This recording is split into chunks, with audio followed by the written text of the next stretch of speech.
έχουμε δημιουργήσει στο Πανεπιστήμιο ένα τμήμα διοίκησης επιχειρήσεων, που ο πρόεδρος του έχει κύριο, αν θέλετε, σκοπό να δέσει την διοίκηση και την ηγεσία με την αρχαία Ελλάδα, γιατί από εκεί όλα ξεκινούν. Και το μότο του είναι «Δεν υπάρχει διοίκηση επιχειρήσεων εάν δεν έχει ιστορία». Αυτό που ανακάλυψα εγώ λίγο αργότερα είναι ότι, κύριε Πρόεδρε, δεν έχεις ιστορία εάν δεν έχεις γλώσσα να μιλάς και γλώσσα κοινή που να την σέβονται όλοι, δεν έχεις ούτε ιστορία ούτε διοίκηση. Άρα ξεκινώντας αυτήν εδώ την εκδήλωση, να ευχαριστήσω θερμά την ευγενία που αποφάσισε να περπατήσουμε μαζί σήμερα. Και θα προχωρήσω.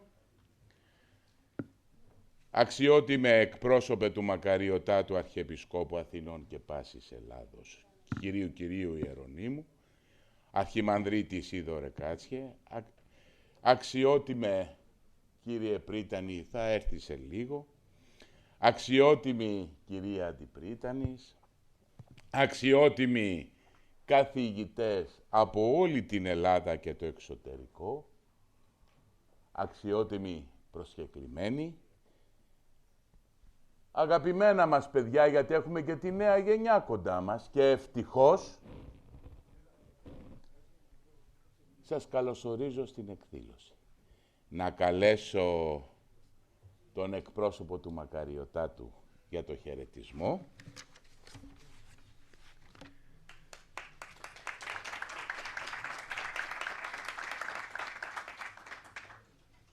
Αξιότιμε κύριε Υπουργέ, αξιότιμε κύριε Κοσμήτορα της Σχολής των Οικονομικών και Πολιτικών Επιστημών του ΕΚΠΑ, αξιότιμη κυρία Πρόεδρε της Οργανωτικής Επιτροπής, αξιότιμοι κύριοι Σύνεδροι, κυρίες και κύριοι. Έχω την ιδιαίτερη τιμή και χαρά, με αφορμή τον εορτασμό της Παγκόσμιας ημέρας της ελληνικής γλώσσας, να σας μεταφέρω τον χαιρετισμό του Μακαριωτάτου Αρχιεπισκόπου Αθηνών και πάσης Ελλάδος, Κυρίου Ιερονύμου του Δευτέρου, μαζί με την αιγίδα, τις πατρικές ευχές και ευλογίες του για την επιτυχή διεξαγωγή της σημερινής επιστημονικής ημερίδας. Με την ευλογία του Μακαριωτάτου, επιτρέψτε μου να συνοδεύσω τις πατρικές του ευχές με μερικές σκέψεις γύρω από την ελληνική γλώσσα, η διαχρονικότητα της οποίας αποτελεί συστατικό στοιχείο της ορθόδοξης λατρευτικής και θεολογικής παράδοσης. Η πνευματική ζωή της Ορθόδοξης Εκκλησίας περιστρέφεται γύρω από έναν στίχο, με τον οποίο ανοίγει το 4ο Ευαγγέλιο, το αποδιδόμενο στον Ιωάννη. «Εν αρχή ειν ο Λόγος, και ο Λόγος ειν προς τον Θεόν, και Θεός ειν ο Λόγος». Θα μπορούσαμε να πούμε ότι η θεολογία της Παλαιάς και της Καινής Διαθήκης κορυφώνεται σε αυτό τον στίχο, ενώ όλη η πατερική θεολογία που αναπτύσσεται στη συνέχεια έχει αυτό το στίχο ως σημείο εκκίνησης και αναφοράς. «Εν αρχή ειν ο Λόγος», λέει ο Ευαγγελιστής Ιωάννης, «και ειν και έστι και έστε», απαντά η Εκκλησία μέσα στους αιώνες. Τι σημαίνει όμως λόγος? «Του δε λόγου του δε όντος αΐ αξίνετοι γίνονται άνθρωποι», σημειώνει ο Ηράκλητος στο προήμιο του έργου του. Οι στοικοί, εμπνεόμενοι από τον Εφέσιο διδάσκαλο, θα εξηγήσουν τις δύο σημασίες της λέξης λόγος, τις οποίες αυτός υπονοεί. Πρόκειται για τον λόγο ως γλώσσα ομιλία και τον λόγο ως εγγενή λογικότητα και φυσική νομοτέλεια. Τα ζώα, θα εξηγήσουν οι στοικοί, μπορούν να μιμηθούν τον ανθρώπινο λόγο ως ομιλία. Δεν μπορούν όμως να μιμηθούν την ανθρώπινη λογική.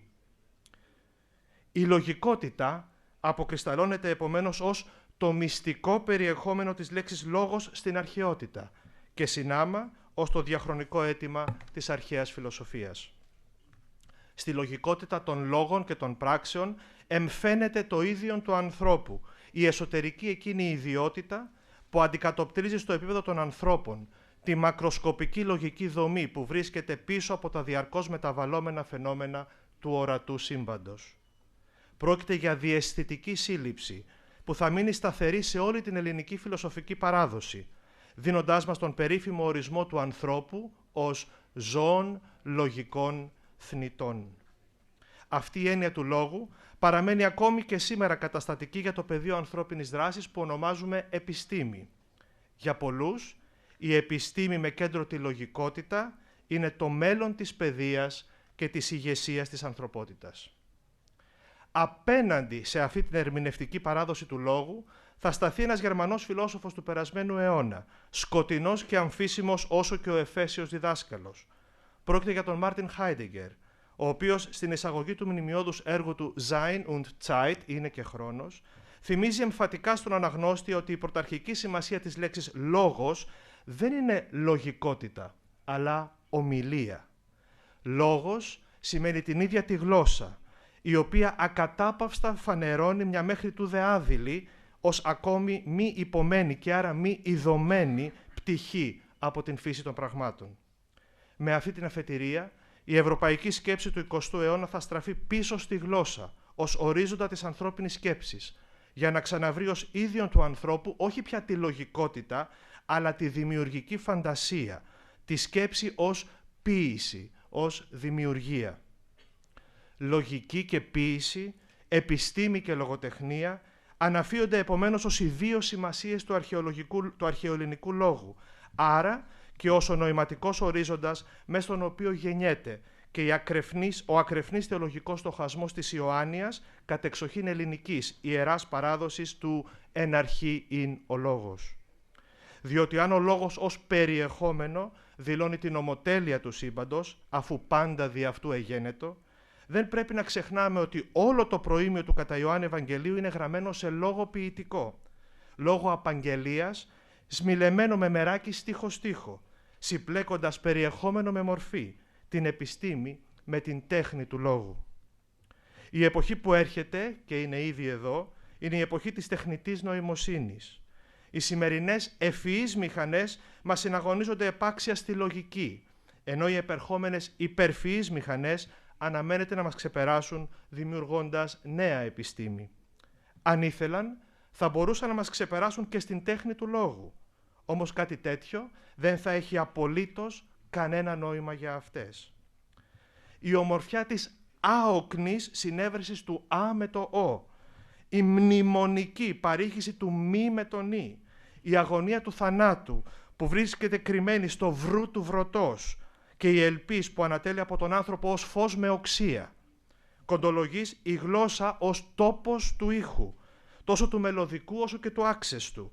Όλα αυτά που ονομάζουμε αίσθηση της γλώσσας. Η γλώσσα ως μουσική παιδεία. Δεν έχουν κανένα ενδιαφέρον για τις μηχανές ως μηχανές. Η δική τους γλώσσα είναι ένας κώδικας, μια γλώσσα αποκλειστικά λογικών συμβόλων, την οποία πιθανόν στο μέλλον να μην μπορούμε καν να κατανοήσουμε. Όπως ακριβώς και οι μηχανές δεν θα μπορούν να κατανοήσουν την πεδαριώδη μας αιμονή να παίζουμε με τους ήχους, να τους συμπλέκουμε, να τους διαλύουμε και να τους ανασυνθέτουμε και μέσα από αυτό το αέναο παιχνίδι γέννησης και φθοράς να δημιουργούμε ελεύθερα εικόνες, νοήματα και κόσμους πέρα από τον κόσμο στον οποίο γεννηθήκαμε, ακριβώς διότι αυτός ο κόσμος δεν μας ορίζει. Αγαπητοί σύνεδροι και ακροατές, αγαπητές φοιτήτριες και αγαπητοί φοιτητές, είναι αναμενόμενο ότι η πλειοψηφία των ηγετών του μέλλοντος, η πλειοψηφία από εσάς, θα στραφεί στην απόκτηση δεξιοτήτων που θα καταστήσουν δυνατή τη συμβιωτική συνύπαρξη μεταξύ ανθρώπου και μηχανής. Αν πετύχουμε την παραγωγή υπερφυών μηχανών, το εάν πρέπει εν προκειμένου να τονιστεί, είναι σίγουρο ότι θα έχουμε πάρα πολλά να πάρουμε από τις μηχανές στο τομέα της λογικής και της επιστήμης. Δεν είναι όμως σίγουρο ότι θα έχουμε κάτι να τους δώσουμε. Το παιχνίδισμα της γλώσσας, ως ήχος που λυκνίζεται στον αφρό των νοημάτων, αλλά και ο προτασιακός συλλογισμός, ως ενσώματη βιωματική εμπειρία νοήματος, αυτή η δυτή κληρονομιά του αρχαίου ελληνικού ποιητικού άματε και φιλοσοφικού λόγου στην ανθρωπότητα, δεν έχει να πει τίποτα στις μηχανές. Έχει όμως να πει τα πάντα σε εμάς για το τι σημαίνει να είσαι άνθρωπος. «Μίγαρης έχω άλλο στο νου μου πάρεξ ελευθερία και γλώσσα», θα αναφωνήσει ο Διονύσιος Σολωμός στον περίφημο διάλογό του. Με τα αναστοχαστικά λόγια του εθνικού μας ποιητή, που είναι το επίκεντρο της εορτής της Παγκόσμιας ημέρας της ελληνικής γλώσσας και που φέρουν μέσα τους όλη την παράδοση του Ιωάννιου λόγου, συγχαίρω εκ μέρους του μακαριωτάτου Αρχιεπισκόπου Αθηνών και πάσης Ελλάδος, Κυρίου Ιερονύμου του Δευτέρου, τους διοργανωτές της σημερινής ημερίδας για την εξαιρετική αυτή πρωτοβουλία και εύχομαι στους συμμετέχοντες οι εργασίες σας να καρποφορήσουν ένα μέλλον ηγετών που θα βρίσκουν αξία στο βιωμένο νόημα, αυτό ακριβώς που θα μας κάνει πάντοτε να γινόμαστε και να παραμένουμε άνθρωποι. Ευχαριστώ.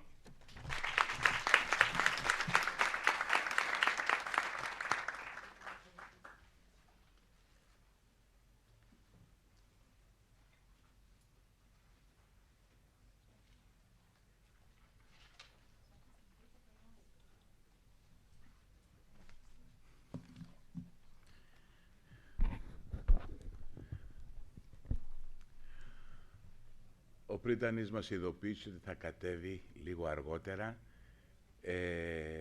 Έχει πιεστεί πολύ με θέματα που τρέχουν με το παράρτημα του Πανεπιστημίου στην Κύπρο. Θα έρθει. Πριν προχωρήσω να καλωσορίσω την επόμενη ομιλήτρια, θα ήθελα να καλωσορίσω τον Υπουργό μας, τον Άδωνη τον Γεωργιάδη.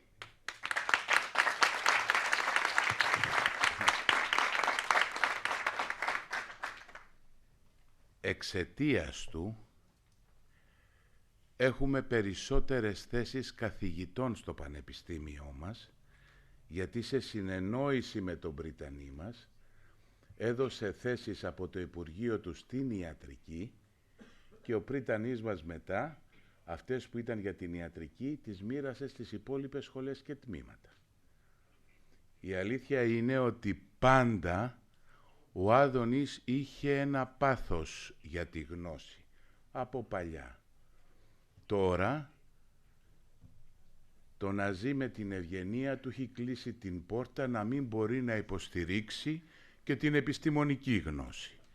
Εμείς τον ευχαριστούμε θερμά, ευχαριστούμε και τους δύο. Να καλέσω τώρα στο βήμα την αντιπρίτανή μας της φιλοσοφικής, που είναι από τις πιο παλιές σχολές, αν όχι πιο παλιά του Πανεπιστημίου, και η αντιπρίτανής μας έχει αποδειχθεί η πλέον κινητική αντιπρίτανης για δημιουργία και διεθνών σχέσεων του Πανεπιστημίου και συνεργασίας με άλλα ελληνικά και ξένα πανεπιστήμια και ένα άτομο που ξέρει να στηρίζει τον ελληνικό πολιτισμό. Την ευχαριστούμε γι' αυτό και την καλούμε στο βήμα.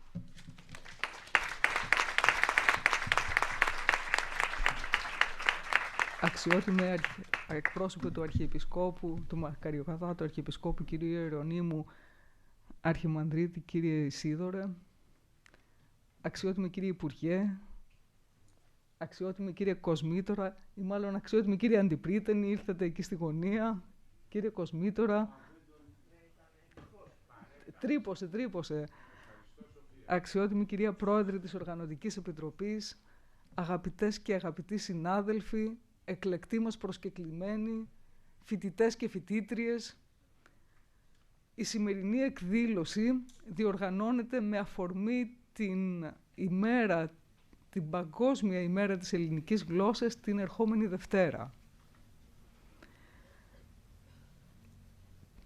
Τη γλώσσα μας, την οποία χρησιμοποιούμε όλες και όλοι καθημερινά, συχνά χωρίς να το σκεφτόμαστε. Τη γλώσσα με την οποία μιλάμε, γράφουμε, μαθαίνουμε, εκφράζουμε σκέψεις και συναισθήματα. Μία γλώσσα που δεν είναι απλώς ένα μέσο επικοινωνίας, αλλά ένας τρόπος να βλέπουμε και να κατανοούμε τον κόσμο. Η ελληνική γλώσσα έχει μια μοναδική ιδιαιτερότητα. διαθέτει ιστορική συνέχεια χιλιάδων ετών. Από τα ομηρικά έπι και τα κείμενα της αρχαίας φιλοσοφίας, μέχρι τα βυζαντινά έργα, τη νεότερη λογοτεχνία και τη σύγχρονη καθημερινή ομιλία, η ελληνική δεν έπαψε ποτέ να εξελίσσεται και να ζει. Δεν είναι μια νεκρή γλώσσα των βιβλίων, αλλά μια ζωντανή πραγματικότητα που μας συνδέει με το παρελθόν και ταυτόχρονα μας συνοδεύει στο παρόν και στο μέλλον. Μέσα από την ελληνική γλώσσα γεννήθηκαν έννοιες που άλλαξαν την πορεία της ανθρώπινης σκέψης. Φιλοσοφία, δημοκρατία, επιστήμη, ιστορία, θέατρο. Οι λέξεις αυτές δεν είναι μόνο ελληνικές ως προς την καταγωγή τους. Εκφράζουν τρόπους σκέψης που επηρέασαν ολόκληρο τον κόσμο. Ακόμη και σήμερα, η διεθνής επιστημονική και πνευματική γλώσσα αντλεί από τα ελληνικά, αποδεικνύοντας ότι η ελληνική γλώσσα εξακολουθεί να συνομιλεί με την παγκόσμια κοινότητα. Η κλασική παιδεία, που στηρίζεται στην ελληνική γλώσσα και γραμματεία, μας μαθαίνει να σκεφτόμαστε, να ερμηνεύουμε, να κρίνουμε. Τα αρχαία κείμενα μας εκπαιδεύουν στην τέχνη του ερωτήματος, του διαλόγου και της επιχειρηματολογίας. Σε έναν κόσμο όπου οι πληροφορίες είναι άφθονες, αλλά συχνά επιφανειακές, αυτή η ικανότητα είναι η πιο αναγκαία από ποτέ. Ζούμε σήμερα σε έναν παγκοσμιοποιημένο κόσμο, όπου οι γλώσσες, οι πολιτισμοί και οι ιδέες συναντιούνται συνεχώς. Η παγκοσμιοποίηση συχνά συνοδεύεται από την τάση της ομογενοποίησης, από τον φόβο ότι οι μικρότερες γλώσσες και οι ιδιαίτερες πολιτισμικές ταυτότητες θα χαθούν, θα αφομοιωθούν. Όμως η ελληνική γλώσσα μας δείχνει ότι η ανοιχτότητα προς τον κόσμο δεν σημαίνει απώλεια της ταυτότητας. Αντίθετα, μια γλώσσα με βαθιές ρίζες μπορεί να σταθεί με αυτοπεποίθηση στον διεθνή διάλογο. Για τους μαθητές και τις μαθήτριες, η ελληνική γλώσσα δεν είναι μόνο αντικείμενο διδασκαλίας. Είναι εργαλείο σκέψης και δημιουργίας. Είναι ο τρόπος με τον οποίο θα μάθουν και θα μάθετε, θέλω να πιστεύω ότι αρκετοί και αρκετές μας παρακολουθούν, να διατυπώνετε τις απόψεις σας, να υπερασπίζετε τα επιχειρήματά σας, να αφηγείστε ιστορίες, να ονειρεύεστε και να σχεδιάζετε το μέλλον σας. Κάθε φορά που χρησιμοποιείτε τη γλώσσα με φροντίδα και ακρίβεια, την εμπλουτίζετε και τη συνεχίζετε. Η ευθύνη για τη διατήρηση και την ανανέωση της ελληνικής γλώσσας είναι ευθύνη όλων μας, και όσων διδάσκουν και όσων διδάσκονται. Στον τρόπο που μιλάμε, που γράφουμε, που επικοινωνούμε, ακόμη και στον ψηφιακό κόσμο, δείχνουμε πόσο σεβόμαστε τη γλώσσα μας. Η σωστή χρήση της δεν σημαίνει ακαμψία ή φόβο για το νέο, αλλά συνειδητή και δημιουργική σχέση με τις λέξεις. Η ημέρα της ελληνικής γλώσσας μεθαύριο είναι μια ευκαιρία να θυμηθούμε ότι η γλώσσα είναι δύναμη. Δύναμη σκέψης, έκφρασης και επικοινωνίας. Όσο την καλλιεργούμε, τόσο μας βοηθά να κατανοούμε καλύτερα τον εαυτό μας και τους άλλους. Να στεκόμαστε κριτικά απέναντι στον κόσμο και να συμμετέχουμε ενεργά σε αυτόν.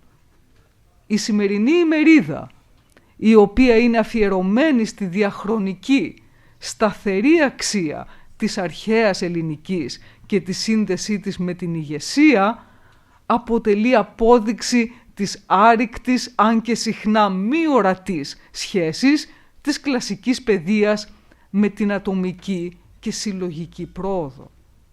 Σας ευχαριστώ που τιμάτε την εκδήλωση με την παρουσία σας, φυσική και διαδικτυακή, και εύχομαι μια επωφελή και δημιουργική παρακολούθηση. Να καλέσω στο βήμα τώρα τον Διευθυντή του Μεταπτυχιακού μας, τον καθηγητή τον κύριο Δημήτριο Βασιλείου, ο άνθρωπος ο οποίος έχει στήσει τουλάχιστον 8 μεταπτυχιακά σε Ελλάδα και εξωτερικό, και το τελευταίο, και δεν είναι τα δικά μου λόγια, είναι τα δικά του, θεωρεί καλύτερο αυτό το Executive MBA. Καλωσορίζω τον κύριο Βασιλείου, τον αδελφό μου. Ευχαριστώ.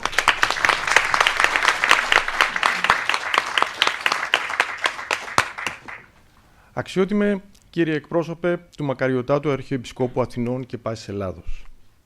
Αξιότιμε κύριε Υπουργέ.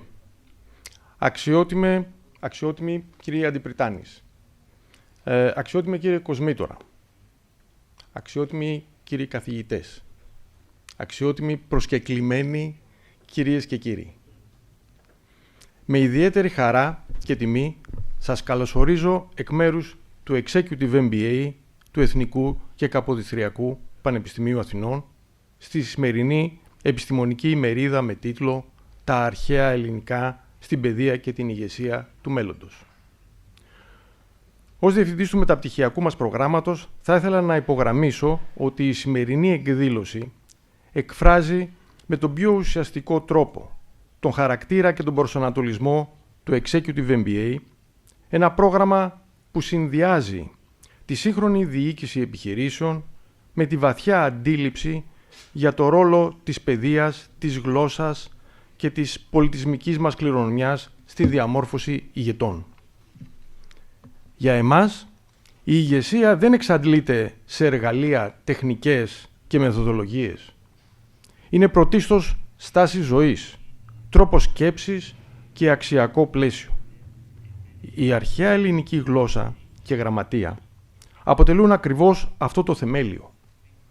Μέσα από έννοιες όπως ο λόγος, το μέτρο, η φρόνηση, η ευθύνη και το ήθος διαμορφώνεται μια διαχρονική αντίληψη ηγεσίας που συνδέει τη γνώση με την κρίση, τη δύναμη με τη δικαιοσύνη και την αποτελεσματικότητα με το κοινό καλό. Αυτές τις αρχές επιδιώκουμε να καλλιεργούμε συστηματικά στους φοιτητές και τις φοιτήτριές μας, στελέχη με εμπειρία που αναζητούν όχι μόνο εξέλιξη, αλλά και ουσιαστική ωριμότητα. Το Executive MBA του ΕΚΠΑ συνδυάζει τη σύγχρονη διοίκηση επιχειρήσεων με την ανάδειξη βαθιάς πολιτισμικής συνείδησης. Η επαφή με την αρχαία ελληνική σκέψη δεν είναι νοσταλγική αναδρομή. Είναι εργαλείο κατανόησης του παρόντος και του σχεδιασμού του μέλλοντος. Υποστηρίζει μια ελληνική κουλτούρα ηγεσίας που συνομιλεί ισότιμα με τα διεθνή πρότυπα χωρίς να απεμπολεί τις αξιακές της ρίζες. Η εξωστρέφεια αποτελεί πυρήνα της στρατηγικής μας. Οικοδομούμε διαρκώς γέφυρες προς τη διεθνή ακαδημαϊκή κοινότητα, τον επιχειρηματικό κόσμο, αλλά και τον ευρύτερο δημόσιο διάλογο για παιδεία, πολιτισμό και ηγεσία. Η σημερινή ημερίδα, με διακεκριμένους ομιλητές από Ελλάδα και εξωτερικό, εντάσσεται ακριβώς σε αυτή τη λογική. Δημιουργούμε χώρους συνάντησης γνώσης, παράδοσης και σύγχρονων προκλήσεων. Και το κάνουμε με έναν τρόπο που ταιριάζει απόλυτα στο προφίλ μας. Ευέλικτο, πρακτικό και προσανατολισμένο σε πραγματικούς ηγέτες που σπουδάζουν εξ αποστάσεως, κυρίως Σαββατοκύριακα, χωρίς να διακόπτουν την επαγγελματική τους πορεία. Σε αυτό το σημείο θα ήθελα να εκφράσω ιδιαίτερη ευγνωμοσύνη προς την κυρία Ευγενία Μανολίδου, Διευθύντρια της Ελληνικής Αγωγής, η οποία έχει συμβάλει καθοριστικά στην προώθηση της αρχαίας ελληνικής γλώσσας και υπήρξε η ψυχή αυτής της ημερίδας. Με μεγάλη χαρά την καλώ στο βήμα για να αρχίσει η εκδήλωση. Σας ευχαριστώ θερμά και εύχομαι καλή επιτυχία στις εργασίες της ημερίδας. Ευχαριστώ. Καλή σήμερα και από εμένα, αξιότιμα εκπρόσωπε του Αρχιεπισκόπου Αθηνών και Πάσης Ελλάδος, κυρίου Ιερονύμου, αξιότιμη κυρία Αντιπρίτανη, αξιότιμη κυρία Αντιπρίτανη, αξιότιμη κύριε Υπουργέ της Ελληνικής Κυβερνήσεως, αξιότιμοι κύριοι καθηγητές, εκπρόσωποι των σχολείων, αγαπητά μας παιδιά. και κυρίες και κύριοι που μας παρακολουθείτε μέσω διαδικτύου. Να σας πω στο σημείο αυτό ότι έχουμε πάνω από 200 εγγραφές για την παρακολούθηση στη διαδικτυακή και ήδη έχουν πει γύρω στα 60-70 άτομα από ό,τι με έχουν ενημερώσει. Άρα και η διαδικτυακή μας παρουσία είναι πάρα πολύ δυνατή.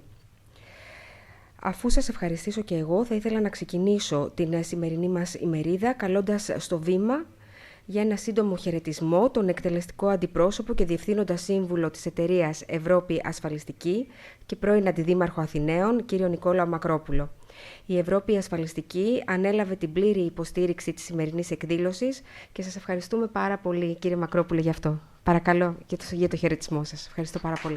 Με ιδιαίτερη χαρά βρίσκομαι σήμερα στο Εθνικό και Καποδιστριακό Πανεπιστήμιο Αθηνών σε μια ημερίδα αφιερωμένη στην ελληνική γλώσσα και στο ρόλο της στην εκπαίδευση και την ηγεσία του μέλλοντος.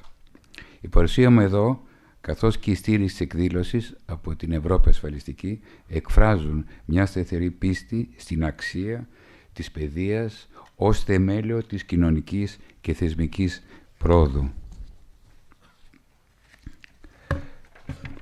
Η ελληνική γλώσσα αποτελεί διαχρονικά φορέα σκέψης, κρίσης και ευθύνης. Μέσα από αυτήν διαμορφώθηκαν έννοιες που συνεχίζουν να καθοδηγούν τη δημόσια ζωή, την επιστήμη, την οικονομία και τη διοίκηση. Η ακρίβεια του λόγου, η σαφήνεια της έννοιας και η σύνδεση της γνώσης με το ήθος συνθέτουν ένα πλαίσιο που παραμένει εξαιρετικά επίκαιρο, ιδιαίτερα σε μια εποχή με ταχύτατες αλλαγές. Η σημερινή μερίδα του ΕΚΣΕ και του MBA του Πανεπιστήμιου Αθηνών, και με ευκαιρία θερμά συγχαρητήρια για ό,τι έχετε κάνει, αναδεικνύει με ουσιαστικό τρόπο τη σύνθεση της κλασικής παιδείας με τη σύγχρονη ηγεσία. Η εκπαίδευση των ευριανών στελεχών μπορεί να αφορά την απόκτηση τεχνικών δεξιοτήτων, κυρίως όμως αφορά στη διαμόρφωση ανθρώπων που διαθέτουν κριτική σκέψη, ιστορική συνείδηση και αίσθηση ευθύνης απέναντι στις αποφάσεις που καλούνται να λάβουν. Στο χώρο της επιχειρηματικότητας και ιδιαίτερα του ασφαλιστικού τομέα που υπηρετώ εδώ και αρκετές δεκαετίες, οι αρχές αυτές αποκτούν πρακτική εφαρμογή. Η ηγεσία αποτελεί μακρόπρόθεσμη σκέψη, συνέπεια και αξιοπιστία. Απαιτεί σεβασμό προς τον άνθρωπο και προς τους θεσμούς. Αυτές τις αξίες καλλιεργούνται μέσα από την παιδεία και ενισχύονται από μια γλωσσική και πνευματική παράδοση που διδάσκει μέτρο, διάκριση και υπευθυνότητα. Η προσωπική μου διαδρομή στον ασφαλιστικό κλάδο, που ξεκίνησε από τη μαθητεία και εξελίχθηκε μέσα από δεκαετίες εμπειρίες, με έπεισε ότι η σταθερή ανάπτυξη βασίζεται σε αρχές και όχι σε συγκυρίες. Η Ευρώπη Ασφαλιστική ακολούθησε διαχρονικά μια πορεία φερικιότητος, ποιότητος και θεσμικής συνέπειας. Θα ήθελα να προσθέσω και αξιοπιστίας. Η ίδια φιλοσοφία διέπει και τη στήριξή μας σε πρωτοβουλίες που προάγουν τη γνώση και την καλλιέργεια των νέων γενεών. Η συμμετοχή μας στη σημερινή εκδήλωση αποτελεί συνέχεια της περσινής αντίστοιχης πρωτοβουλίας στην Ακαδημία Αθηνών. Και στις δύο περιπτώσεις το κοινό σημείο είναι η πεποίθηση ότι η παιδεία και η γλώσσα συνιστούν μακροπρόθεσμη επένδυση για τη χώρα. Επένδυση που ενισχύει την κοινωνική συνοχή, την ποιότητα της ηγεσίας και την εμπιστοσύνη στους θεσμούς.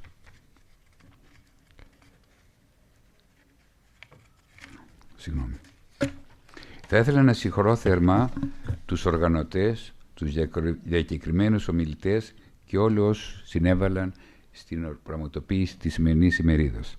Είμαι βέβαιος ότι οι εισηγήσεις που θα ακολουθήσουν θα προσφέρουν ουσιαστικό προβληματισμό και γόνιμο διάλογο για το ρόλο της ελληνικής γλώσσας και στη σύγχρονη εκπαίδευση και στην ηγεσία του αύριο. Θέλω να ευχαριστήσω θερμά την κυρία Ευγενία Μανολίδου για τη δυνατότητα που δίνει στην Ευρώπη Ασφαλιστική να είναι χορηγός σε μια ημερίδα αφιερωμένη στην ελληνική γλώσσα και στο ρόλο της στην εκπαίδευση και την ηγεσία του μέλλοντος.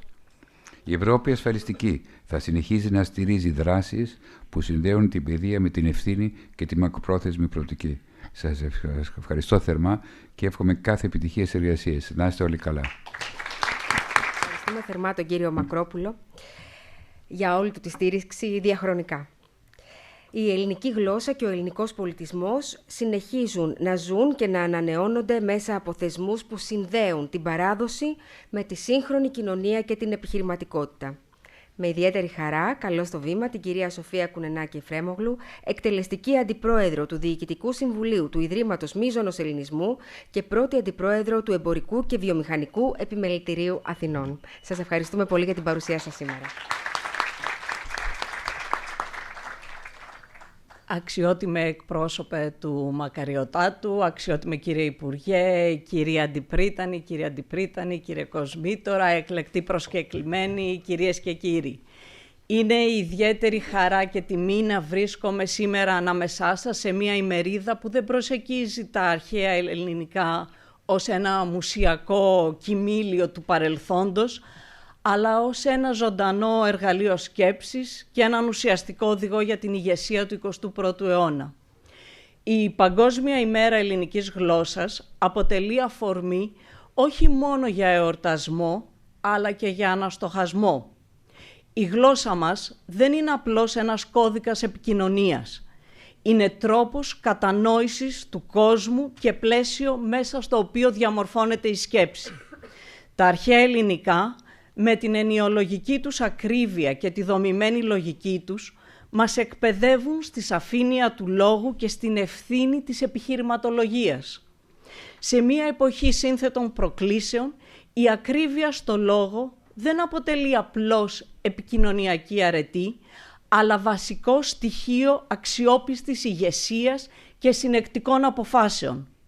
Σήμερα, καθώς η πληροφορία παράγεται και μεταδίδεται με ραγδαίους ρυθμούς, συχνά χωρίς επεξεργασία και ιεράρχηση, το κρίσιμο ζητούμενο για την ηγεσία είναι η ικανότητα διάκρισης, να ξεχωρίζει το ουσιώδες από το πρόσκαιρο και τη γνώση από το θόρυβο. Απαιτεί πνευματικό υπόβαθρο, ικανότητα σύνθεσης και κυρίως επίγνωση του νοήματος και της ευθύνης που συνοδεύουν το λόγο και τις αποφάσεις.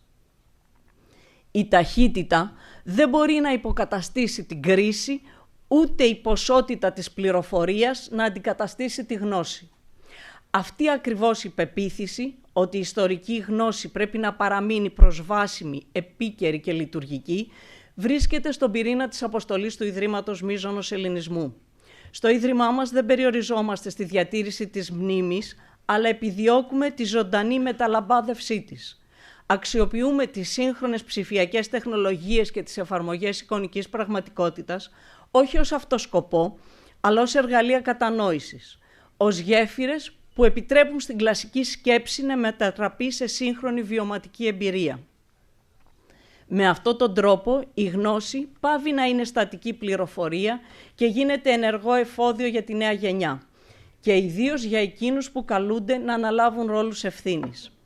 Σε αυτό το πλαίσιο, ο ρόλος της ανώτατης εκπαίδευσης καθίσταται καθοριστικός, καθώς καλείται να γεφυρώσει τη διαχρονική γνώση με τις απαιτήσεις της σύγχρονης ηγεσίας και της διοίκησης.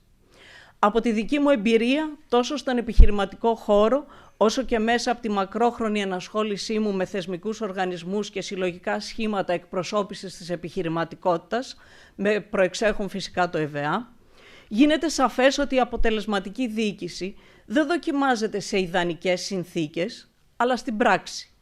Στη λήψη αποφάσεων υποπίεση, στη διαχείριση αντικρουόμενων συμφερόντων και στη διατήρηση θεσμικής συνέπειας σε περιόδους αβεβαιότητας και αλλαγής. Η πρωτοβουλία του Executive MBA του ΕΚΠΑ είναι υπό αυτή την έννοια εξαιρετικά χρήσιμη. Αναδεικνύει ότι η ακαδημαϊκή κοινότητα και ο κόσμος της σύγχρονης διοίκησης αναγνωρίζουν στις ανθρωπιστικές σπουδές όχι ένα συμπληρωματικό στοιχείο, αλλά τις σταθερές που χρειαζόμαστε για να αντιμετωπίσουμε το μέλλον με κριτική σκέψη, θεσμική υπευθυνότητα και μακροπρόθεσμη προοπτική. Θα ήθελα να συγχαρώ θερμά τους διοργανωτές και ειδικά την αγαπημένη φίλη και πάντα εξαιρετική Ευγενία Μανολίδου για τη συμβολή της και όλους τους συντελεστές της ημερίδας για την πρωτοβουλία ουσίας. Εύχομαι οι εργασίες να προσφέρουν γόνιμα ερεθίσματα προβληματισμού και να ενισχύσουν ένα διάλογο που δεν αφορά μόνο την εκπαίδευση ή τη διοίκηση, αλλά τον τρόπο με τον οποίο αντιλαμβανόμαστε την ευθύνη της ηγεσίας στο σύγχρονο κόσμο. Σας ευχαριστώ θερμά και εύχομαι καλή επιτυχία στις εργασίες σας. Πάρα πολύ, κυρία Εφρέμογλου. Δεν πιστεύω ότι υπάρχει άνθρωπος σε αυτή την αίθουσα και γενικότερα που δεν έχει επισκεφτεί τον ελληνικό κόσμο και δεν έχει παρακολουθήσει τα εξαιρετικά προγράμματα γύρω από την ιστορία, γύρω από τον πολιτισμό, τα οποία συνεχώς ανανεώνεται. Και σας ευχαριστούμε πάρα πολύ για την αγάπη που δείχνετε σε όλο αυτό το έργο και στην παιδεία και στα παιδιά μας και σε όλους εμάς. Η ελληνική γλώσσα και ο ελληνικός πολιτισμός αποτελούν σταθερό σημείο αναφοράς στη δημόσια ζωή και στην παιδεία. Η παρουσία φορέων της σύγχρονης οικονομίας στη σημερινή ημερίδα αναδεικνύει τη διαχρονική του σημασία. Με χαρά καλωσορίζουμε τον κύριο Γιώργο Τανισκίδη, πρόεδρο της Optima Bank, για ένα χαιρετισμό. Και σας ευχαριστούμε πάρα πολύ που είστε κοντά μας.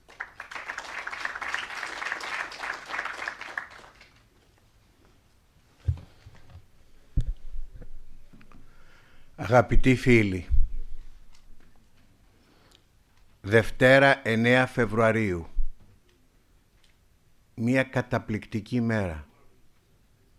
Τιμάμε παγκοσμίως την ελληνική γλώσσα. Ελληνική γλώσσα. Η γλώσσα που ομιλείται αδιάλειπτα 3.500 χρόνια τώρα. Ηγεσία. Η ηγεσία έχει το διάλογο, έχει την ευθύνη, αλλά έχει και τη φρόνηση.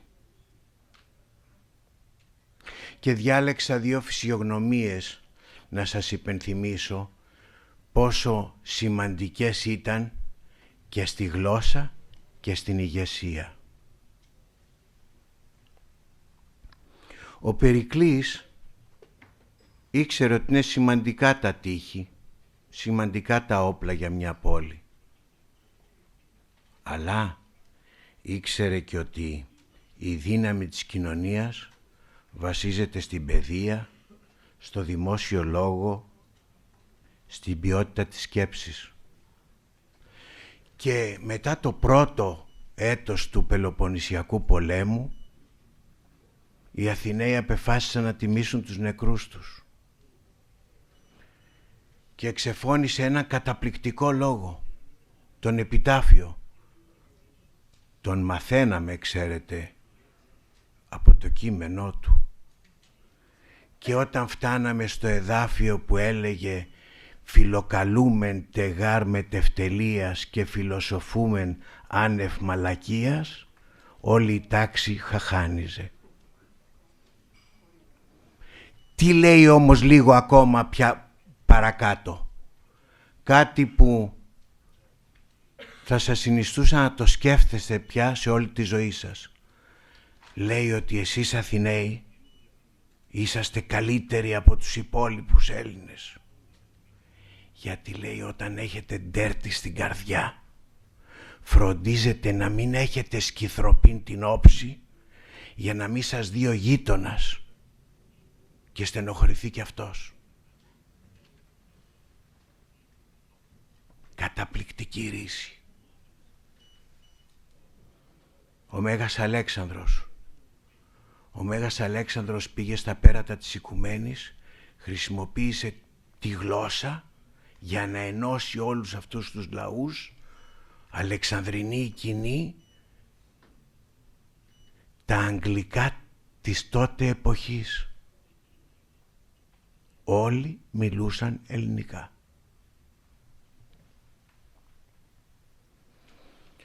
Έχει μεγάλη λοιπόν δύναμη η γλώσσα και αποτυπώνει με διάβγεια και λεπτότητα σύνθετες έννοιες η γλώσσα μας. Κι όμως αν θέλετε την φτωχαίνουμε, την κακοποιούμε και περιφρονούμε και την ορθογραφία για να μην πάθουν ψυχολογικά θέματα τα παιδιά. Καταργήσαμε τους τόνους, τα πνεύματα. Ρωτάω στην τράπεζα γιατί την εφημερίδα τη λέμε καθημερινή και όχι κατημερινή. Αφού λέμε κατ' εικόνα. αφήστε τη γλέντη γίνεται όταν μπερδευόμαστε στο γιατί αφομοίωση ή απομείωση. Και εκεί μπερδευόμαστε.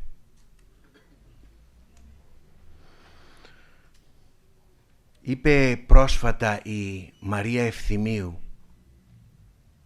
ότι ο απόφοιτος, λέει, του δημοτικού πριν από 40 χρόνια ξέρει παραπάνω από τον απόφοιτο του λυκείου σήμερα. Θα σας πω λοιπόν ότι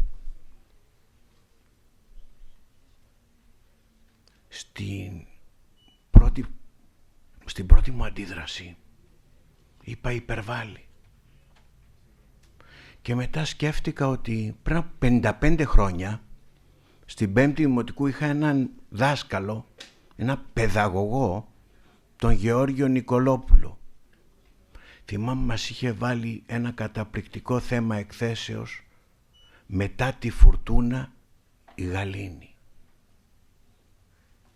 Και θυμήθηκα ότι ο Γεώργιος Νικολόπουλος στην Πέμπτη Δημοτικού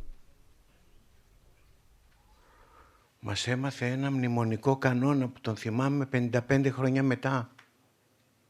Λέει ότι τα τριτόκλητα, λέει, τα μονοσύλλαβα ονόματα στη γενική και δοτική του ενικού και πληθυντικού τονίζονται στη λίγουσα. Βούς του βοός, ναύς της νεός, την ιή, των νεών, τες ναυσί. Ναύση είναι το πλοίο, ναυπηγείο, ναυσιπλοεία, ναυμαχία, ναυαρχίδα. Εκτός από 6. 55 χρόνια μετά θυμάμαι τα 6. Τα οποία στη γενική πληθυντικού ανεβάζουν τον τόνο. Πες δας ους, φως θος τρος. Θος είναι το τσακάλι, τρος είναι ο κάτοικος τρίας. Πες παιδός παιδί, παιδον πεσί. Ους οτός οτί, ότον οσί. Και τα θυμάμαι 55 χρόνια μετά. Δεν πάω στο γεγονός ότι έχουμε τρελαθεί στο να μην αποστηθίζουμε, αλλά τι θα πω, μια στιγμή παιδιά να βγάλω να δω τι είναι. Και θυμάμαι ακόμα από το σχολείο, εγώ δεν έχω σπουδάσει φιλολογία, αλλά το «Ξιν αγγέλιν λακεδαιμονής» το ξέρω απ' έξω. Όπως και ξέρω ότι το αγγέλιν είναι μία από τις σπάνιες περιπτώσεις που έχουμε απαρέμφατο αντιρρήματος. Και μάλιστα στην προστακτική ανάγγειλε. Άρα, ναι, η γλώσσα είναι πάρα πολύ σημαντική, αλλά να μην την πετάμε. Και σκέφτηκα μια ωραία λύση, γιατί η συνεργάτης μου θυμίζει ότι είμαι στο 1 λεπτό ακόμα, διότι έχουμε μια πάρα πολύ αυστηρή κυρία εδώ πέρα, σιδηρά κυρία, την κυρία Μανολίδου, που μου είπε δεν μπορείς να μιλήσεις παραπάνω από τους καθηγητές. Εντάξει. Και σκέφτηκα τη λέξη χαρμολύπη για να τελειώσω την ομιλία μου. Καταπληκτική λέξη. Και τώρα θα διαβάσω. Είναι ένα απόσπασμα από τον Καζαντζάκη. Από το Χριστό ξανασταυρώνεται. Μια μέρα ο Αλλάχ βρέθηκε μπόσικος. Έπιασε φωτιά και κοπριά και έπλασε το Ρωμιό. Μα ευτύσσος τον είδε, το μετάνιωσε. Είχε ένα μάτιο αφιλότιμος που τρυπούσε ατσάλι. «Τι να γίνει τώρα», μουρμούρισε ο Αλλάχ. «Την έπαθα. Ας πιάσω να κάμω τώρα τον Τούρκο, να σφάξει το Ρωμιό, να βρει ο κόσμος την ησυχία του». Και ευτής, χωρίς να χασομεράει, βάνησε ένα ταψί τον Τούρκο και το Ρωμιό να παλέψουν. Πάλευαν ως το βράδυ. Κανένας δεν έριχνε το κάτω των άλλων. Μα ευτύσως σκοτίνιασε, βάνει ο άτιμος δρομιός τρικλοποδιά, κάτω ο Τούρκος. Ο διάολος θα με πάρει, μουρμούρισε ο Αλλάχ, την έπαθα πάλι. Τούτοι οι Ρωμιοί θα φάνε τον κόσμο, πάνε οι κόποι μου χαμένοι, τι να κάμω. Ολονύχτα δεν έκλεισε μάτι ο κακομοίρης. Μα το πρωί πετάχτηκε απάνω και χτύπησε τις χερούκλες του.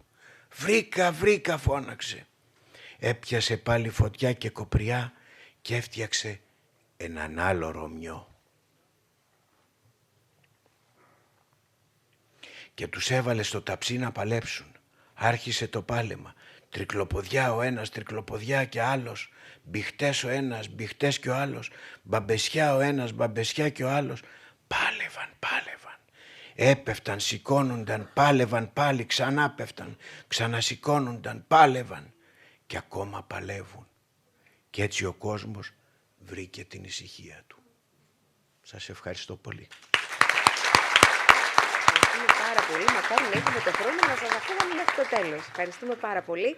Μια που μιλήσαμε έτσι λίγο για ετυμολογία, να υπενθυμίσουμε ότι και η ηγεσία στην οποία έχουμε αφιερώσει τη σημερινή μας ημέρα με αφορμή την Παγκόσμια ημέρα ελληνικής γλώσσας και η αγωγή προέρχονται από την ίδια ρίζα, από το ρήμα άγω, ηγούμε, καθοδηγώ, οδηγώ, καθοδηγώ, αλλά και εκπαιδεύω. Άρα η ηγεσία μέσα της έχει την καθοδήγηση, αλλά έχει μέσα και την αγωγή. Η παιδεία και η γλώσσα αποτελούν θεμέλια μακράς πνοής που διαμορφώνουν γνώση, ήθος, αλλά και προοπτική για το μέλλον. Η συμβολή των εκπαιδευτικών θεσμών στη συζήτηση αυτή είναι καθοριστική. Ας υποδεχτούμε τον κύριο Βασίλη Δασκαλάκη, πρόεδρο και διευθύνοντα σύμβουλο του Κολεγίου BCA. Σας ευχαριστούμε πάρα πολύ.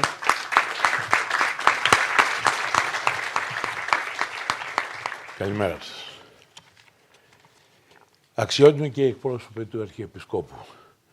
Αξιότιμη κυρία Αντιπρίτανη, αξιότιμη κοσμήτωρα, αξιότιμοι καθηγητές, αγαπητοί φοιτητές, αγαπητοί φοιτητές. Κυρίες και κύριοι, ονομάζομαι Βασίλης Δασκαλάκης. Δραστηριοποιούμαι σαν επιχειρηματίας στον χώρο της εκπαίδευσης για πάνω από 55 χρόνια, δουλεύω. Και είναι ιδιαίτερη τιμή για μένα που βρίσκομαι εδώ, στο Πανεπιστήμιο Αθηνών, σε μια ημερίδα αφιερωμένη στην ελληνική γλώσσα, την παιδεία, το ρόλο του στη διαμόρφωση του μέλλοντος. Ευχαριστώ θερμά το Μεταπτυχιακό Πρόγραμμα Διοίκησης και το πρόγραμμα της Διοίκησης Επιχειρήσεων για Στελέχη, το Executive MBA που το γνωρίζω επίσης καλά, για την ευγενική πρόσκληση. Ως ένας άνθρωπος που είχε αφιερώσει πάνω από μισό αιώνα στον χώρο της εκπαίδευσης, είχα την ευκαιρία να δω από κοντά πώς η γνώση λειτουργεί ως καταλήτης προσωπικής εξέλιξης και το πώς μπορεί να επηρεάσει καθοριστικά τη διαδρομή ενός ανθρώπου. Η δική μου διαδρομή ξεκίνησε με περιορισμένα μέσα και πολλή δουλειά το 1970 με την ίδρυση του ΕΣΕΜ, ενός κέντρου ελευθέρων σπουδών εφαρμοσμένης μηχανογράφησης. Ήταν το πρώτο εκπαιδευτήριο ηλεκτρονικών υπολογιστών στην Αθήνα, σε μια εποχή κατά την οποία η έννοια της πληροφορικής ήταν ακόμα άγνωστη στο ευρύ κοινό. Θυμάμαι ότι τότε ακουγόταν πως οι υπολογιστές θα μας πάρουν τις δουλειές. Δεν ξέρω αν σας θυμίζει κάτι αυτό τώρα. Για τις ανάγκες της διδασκαλίας, οι σπουδαστές είχαν μάλιστα πρόσβαση στο μεγαλύτερο τότε ηλεκτρονικό υπολογιστή της πόλης, ιδιοκτησίας της εταιρείας Έλκο. Εκείνη λοιπόν την περίοδο διαμορφώθηκε για μένα η πεποίθηση ότι η εκπαίδευση οφείλει να προηγείται της εποχής της και να προετοιμάζει τους νέους ανθρώπους για τον κόσμο που έρχεται. Το 1971 ιδρύθηκε το Business Center of Athens, το BCA. Για πρώτη φορά στην Ελλάδα εντάχθηκαν από τότε συστηματικά προγράμματα σπουδών με αντικείμενο marketing, δημόσιες σχέσεις, πωλήσεις και προπαντός ναυτιλιακά, στα οποία είμαστε εμείς που ιδρύσαμε για πρώτη φορά το ναυτιλιακό τμήμα στην Ελλάδα. Και κάπως έτσι γεννήθηκε το όραμα του BCA ως ενός οργανισμού μάθησης που θα συνέδεε τη γνώση με την πράξη, τη θεωρία με την αγορά και εν τέλει την Ελλάδα με τον κόσμο. Με συνέπεια, σεβασμό, με απόλυτη προσήλωση στην ποιότητα. Ιδιαίτερη θέση σε αυτή τη διαδρομή είχε και έχει η ναυτιλιακή εκπαίδευση. Ένας δυναμικός κλάδος της ελληνικής οικονομίας, μα πάνω απ' όλα ένα μέρος της ταυτότητάς μας. Από την αρχαιότητα μέχρι σήμερα οι Έλληνες ταξιδεύουν, εμπορεύονται, Συνδέουν πολιτισμούς δηλαδή. Γι' αυτό και επενδύσαμε συστηματικά στην ναυτιλιακή εκπαίδευση, συνδέοντάς την με τη σύγχρονη επιστήμη, τεχνολογία και τον διεθνή προσανατολισμό. Στο πλαίσιο αυτής της εξωστρέφειας προέρχομαι και συνεργασίες μας που οδήγησαν στη δημιουργία αδελφών εκπαιδευτικών ιδρυμάτων στο εξωτερικό, όπως στη Ρώμη, στη Γενέβη, Φιλιππίνες και ακόμη πιο πρόσφατα στο Λονδίνο, που έχουμε το μεταπτυχιακό πρόγραμμα για τα ναυτιλιακά, το Executive MBA πρόγραμμα στην ουσία, αλλά με θέματα ναυτιλιακά. Σε όλη τη διαδρομή, δύο ήταν οι αρχές που με καθοδήγησαν, αρχές που διαμορφώθηκαν από πολύ νωρίς. Ήδη από τα μαθητικά μου χρόνια, στο σχολείο Ανάβρητα, ένα σχολείο που λειτουργήσε με σαφή αναφορά στην πλατωνική σκέψη και στην καλλιέργεια της κρίσης, του λόγου και της ευθύνης. Αυτές οι αρχές ήταν η πίστη στην πρόοδο και η βαθιά εκτίμηση για τον πολιτισμό. Και όταν αναφέρομαι στον πολιτισμό, δεν εννοώ μόνο την τέχνη ή τα πολιτιστικά επιτεύγματα. Εννοώ την ουσία του πολιτισμού, την ευγένεια στο λόγο, την συναίσθηση απέναντι στον άλλον, την ευαισθησία προς τον άνθρωπο και την κοινωνία. Αυτές οι αξίες είναι άρρηκτα συνδεδεμένες με την ελληνική γλώσσα. Μια γλώσσα που από τη φύση της καλλιεργεί τη σκέψη, το μέτρο του λόγου, την αρμονία και το σεβασμό στη σημασία των λέξεων. Γι' αυτό και η σημερινή ημέρα, αφιερωμένη στην ελληνική γλώσσα, έχει για μένα ιδιαίτερο βάρος. Σε λίγο θα έχετε την ευκαιρία να ακούσετε σπουδαίους καθηγητές που διδάσκουν αρχαία ελληνικά στο εξωτερικό. Ανθρώπους που δεν έχουν καμία προσωπική σχέση με την Ελλάδα και όμως διέκριναν και αγάπησαν την ελληνική γλώσσα. Τα ίδια στοιχεία που διέκρινα και αγάπησα κι εγώ. Δεν είναι τυχαίο ότι η γλώσσα της φιλοσοφίας και της ποίησης υπήρξε ταυτόχρονα και η γλώσσα της ηγεσίας και της διοίκησης, ήδη από την αρχαιότητα. Μέσα από αυτήν διατυπώθηκαν και οι έννοιες της πόλης, του νόμου, της ευθύνης, της αρετής, του μέτρου, του ήθους. Με αυτήν σκέφτηκαν και δίδαξαν φιλόσοφοι και αναζήτησαν τη γνώση, αλλά και τον τρόπο με τον οποίο ο άνθρωπος οφείλει να ζει, να αποφασίζει και να ηγείται. Και σήμερα, την εποχή της τεχνητής νοημοσύνης, η ευθύνη αυτή γίνεται ακόμα μεγαλύτερη.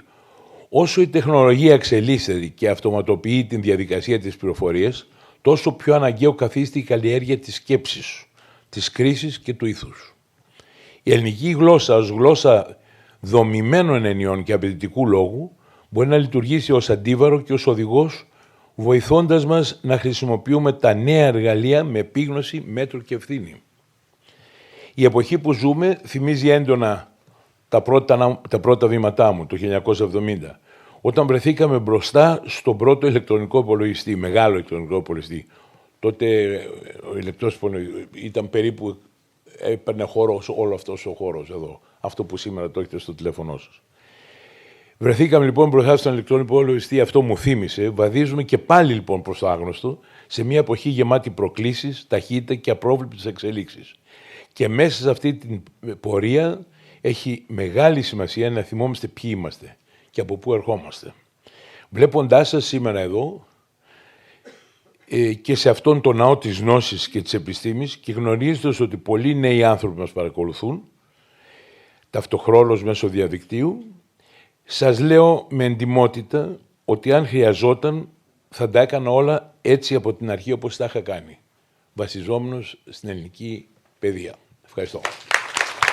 Ακούσαμε μόλις τώρα τη σημασία της παιδείας σε ένα κόσμο που μεταβάλλεται διαρκώς. Σήμερα αυτή η συζήτηση αποκτά ιδιαίτερο ενδιαφέρον, καθώς περνάμε από την εκπαίδευση στη σκέψη και από τη σκέψη στη λήψη αποφάσεων. Τα επόμενα χρόνια η πληροφορία θα είναι άμεσα προσβάσιμη σε όλους και από παντού. Και σε αυτό ακριβώς το σημείο έρχεται η ελληνική γλώσσα, γιατί αποκτά ολοένα και μεγαλύτερη σημασία στη σκέψη μας, στην κρίση μας και στην ικανότητα επίλυσης προβλημάτων. Σε αυτό το σημείο ξεκινούν οι ομιλίες των διακεκριμένων προσκεκλημένων μας, με πρώτο τον κύριο Γιάννη Μαστρογεωργίου, ιστορικό, ειδικό γραμματέα μακροπρόθεσμου σχεδιασμού στην Προεδρία της Ελληνικής Κυβερνήσεως, με την ομιλία του με τίτλο «Από τον λόγο στον αλγόριθμο. Τα ελληνικά ως σύνορα του κόσμου στην εποχή της τεχνητής νοημοσύνης». Σας ευχαριστούμε πάρα πολύ. Αξιότιμη και σεβαστή πατέρα, εκπρόσωπο του μακαριωτάτου, αγαπημένη μου Ευγενία Μανολίδου, θερμά συγχαρητήρια για την άοκνη προσπάθειά σου. Κυρίες και κύριοι, καλημέρα σας. Παρακαλώ, παρακολουθήστε την ομιλία της Ευγενίας προ 2 ημερών στο Ευρωκοινοβούλιο, είναι αναρτημένη στο YouTube, για την αξία της ελληνικής γλώσσας. Και ζητώ και συγγνώμη από τους μεταφραστές, γιατί καθώς ερχόμουν είχα τη χαρά να έχω πριν από 1 ώρα μια κοινή αναπάντεχη ραδιοφωνική συζήτηση, συντάφτιση με την Ευγενία. Εμπνεύστηκα και πρόσθεσα 100 λέξεις. Θα το δείτε κάπου, ζητώ συγγνώμη. Λοιπόν, τα όρια του κόσμου μου είναι τα όρια της γλώσσας μου. Ο Wittgenstein το είπε σαν μια φιλοσοφική προειδοποίηση, αλλά σήμερα ακούγεται και σαν τεχνική προδιαγραφή. Γιατί είτε το θέλουμε είτε όχι, ο κόσμος μας περνάει όλο και περισσότερο μέσα από μηχανές που καταλαβαίνουν γλώσσα. Καταλαβαίνουν σε εισαγωγικά, Αναζητήσεις, μεταφράσεις, συνομιλιακά συστήματα, αλγόριθμοι που ταξινομούν κείμενα, που συντάσσουν αναφορές, που προτείνουν αποφάσεις. Αν η γλώσσα όμως είναι το σύνορο του κόσμου, τότε η τεχνητή νοημοσύνη είναι ο νέος τελωνειακός υπάλληλος, αποφασίζει τι περνάει, τι χάνεται και τι παρεξηγείται. Και εδώ μπαίνει ακριβώς η ελληνική γλώσσα. Προφανώς όχι ως μουσιακό έκθεμα, όχι ως ένα «είναι ωραίο να το λέμε», αλλά ως ζωντανή κληρονομιά και ταυτόχρονα ως μια πρόκληση πρώτης γραμμής για την εποχή της τεχνητής νοημοσύνης με την οποία ασχολούμαι ενεργά. Προφανώς και υπόθηκε και πριν ότι η ελληνική γλώσσα δεν είναι απλά παρελθόν, αλίμονο, είναι υποδομή σκέψης. Όταν λέμε κληρονομιά σε εισαγωγικά, πολλοί φαντάζονται δυστυχώς ή και ευτυχώς, αλλά όχι μόνο, μάρμαρα, επιγραφές, βιβλιοθήκες και ούτω καθεξής. Εγώ όμως θέλω να προτείνω κάτι πιο πρακτικό. Η γλώσσα μας είναι λειτουργικό σύστημα. Είναι το OS που έχουμε στο iPhone. Είναι το OS της σκέψης μας. Πάνω σε αυτό τρέχουν όλα τα προγράμματα του επαγγελματικού μας βίου. Ιατρική, νομική, υπόθηκε πριν, διοίκηση, διπλωματία, εκπαίδευση, επιχειρηματικότητα. Ο γιατρός δεν χειρίζεται απλώς δεδομένα, χειρίζεται σημασίες, διάγνωση, πρόγνωση, αιτιολογία. Ο νομικός δουλεύει με έννοιες που πρέπει να αντέχουν στο χρόνο και στη σύγκρουση. Ο μηχανικός μετατρέπει αφηρημένες έννοιες σε δομές που δεν επιτρέπεται να καταρρεύσουν. Και ο δημόσιος λειτουργός παίρνει αποφάσεις που πρέπει να είναι ταυτόχρονα νόμιμες, ηθικές και κατανοητές. Σε όλα αυτά, προφανώς η ελληνική γλώσσα δεν είναι το περιτύλιγμα. Είναι το εργαλείο που ορίζει το πρόβλημα πριν καν πάμε να το λύσουμε. Αν αλλάξεις τις λέξεις, αλλάζεις και τα όρια του εφικτού. Και η ελληνική γλώσσα με την ιστορική της συνέχεια και την ακρίβεια, με την ενιολογική της πυκνότητα, έχει διαμορφώσει έναν τρόπο να φτιάχνεις εσύ ο ίδιος τις έννοιες. Και οι έννοιες είναι η πρώτη ύλη της γνώσης. Προφανώς αντιλαμβάνεστε ότι η γλώσσα του Ομήρου και των Ευαγγελίων είναι μια ειδική περίπτωση. Εκτιμώ ότι ήταν ένας από τους λόγους που αποφασίστηκε να έχουμε την 9η Φεβρουαρίου ως Παγκόσμια Μέρα Ελληνικής Γλώσσας. Υπάρχουν όμως, προφανέστατα, και γλώσσες με τεράστια λογοτεχνία, υπάρχουν γλώσσες με τεράστια επιστημονική παραγωγή. Τα ελληνικά όμως έχουν κάτι σπάνιο.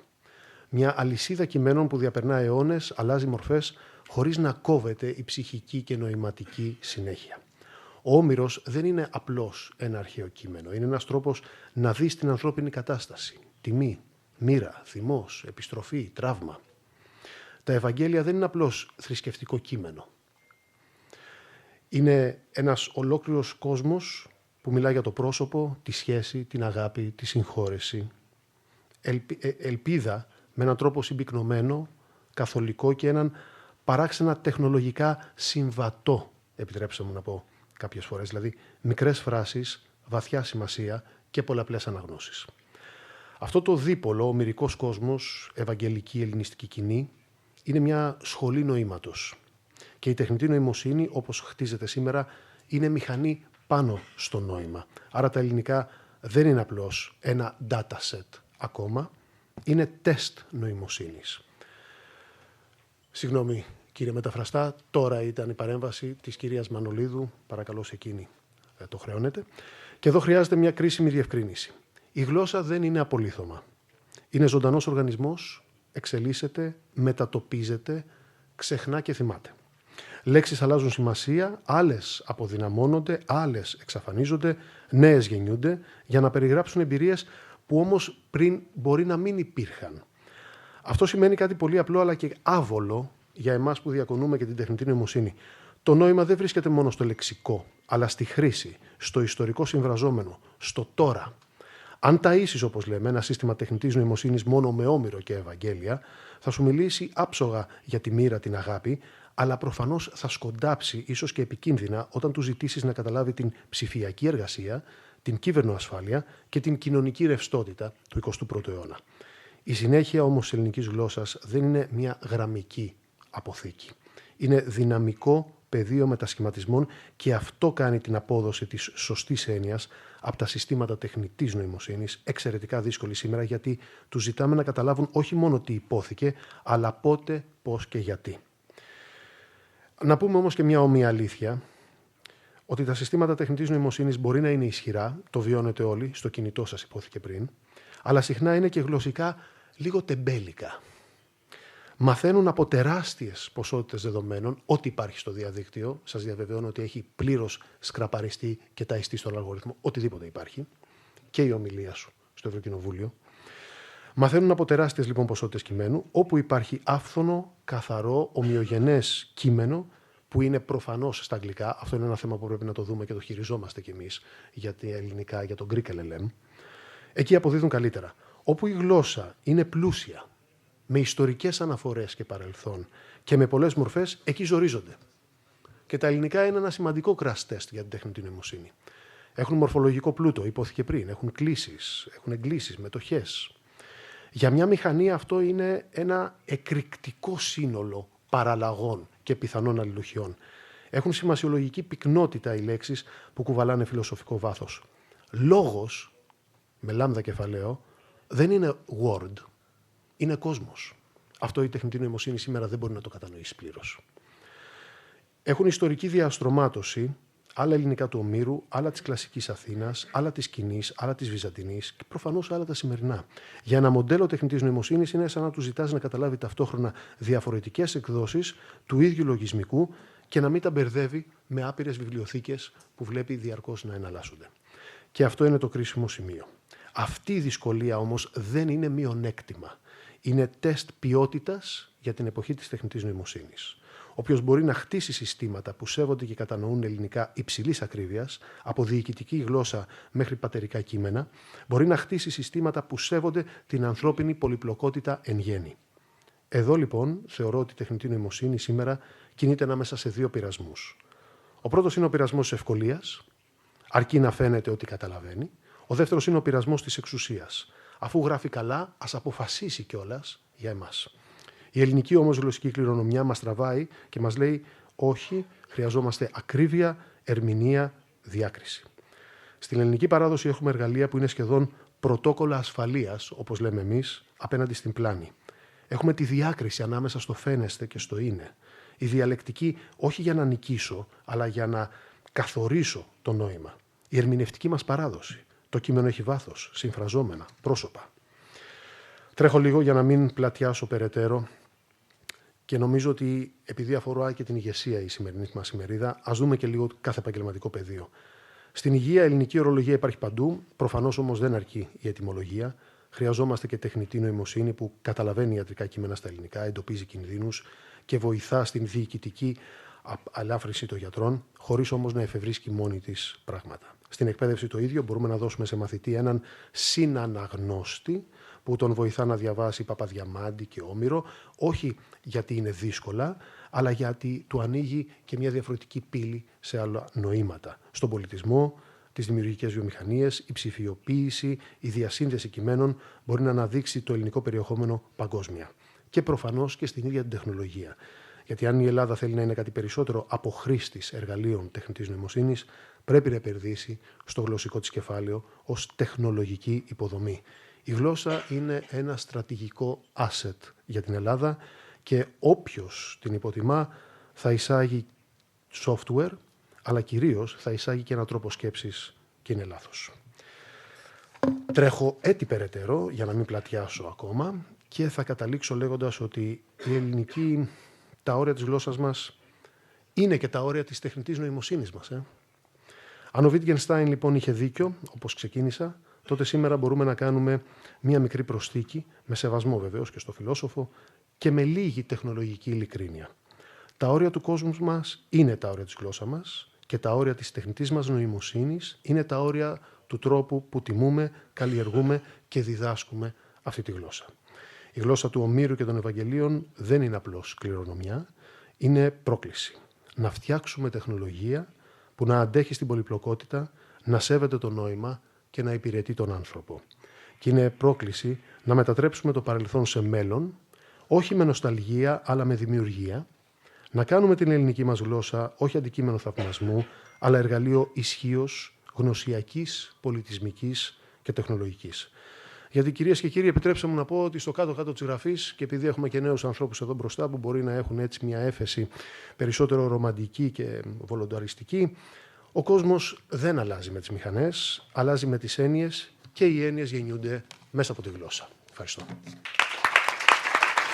Όπως βλέπετε στην κάρτα, την προηγούμενη κάρτα με το όνομα του κυρίου Μαστρογεωργίου, ο κύριος Μαστρογεωργίου είναι ιστορικός. Έχει τελειώσει ιστορία και έχει προχωρήσει τόσο πολύ βεβαίως μέσω των μεταπτυχιακών σπουδών, που σήμερα είναι στην Προεδρία της Κυβέρνησης και ασχολείται με τα θέματα της τεχνητής νοημοσύνης.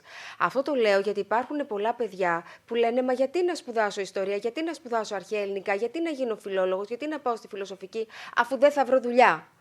Να ξέρετε ότι από εδώ και στο εξής, συγγνώμη που μιλάω σε προσωπικό τόνο έτσι, οι μεγαλύτερες εταιρείες τεχνητής νοημοσύνης προσλαμβάνουν αυτή τη στιγμή και ζητούν απεγνωσμένα από φοιτούς φιλολογικών, κλασικών και ανθρωπιστικών επιστημών, οι οποίοι να χειρίζονται καλά τη γλώσσα. Είδατε τι σας είπε ο κύριος Μαστρογεωργίου πριν, με την ελληνική γλώσσα η τεχνητή νοημοσύνη λιγάκι ζορίζεται, δυσκολεύεται.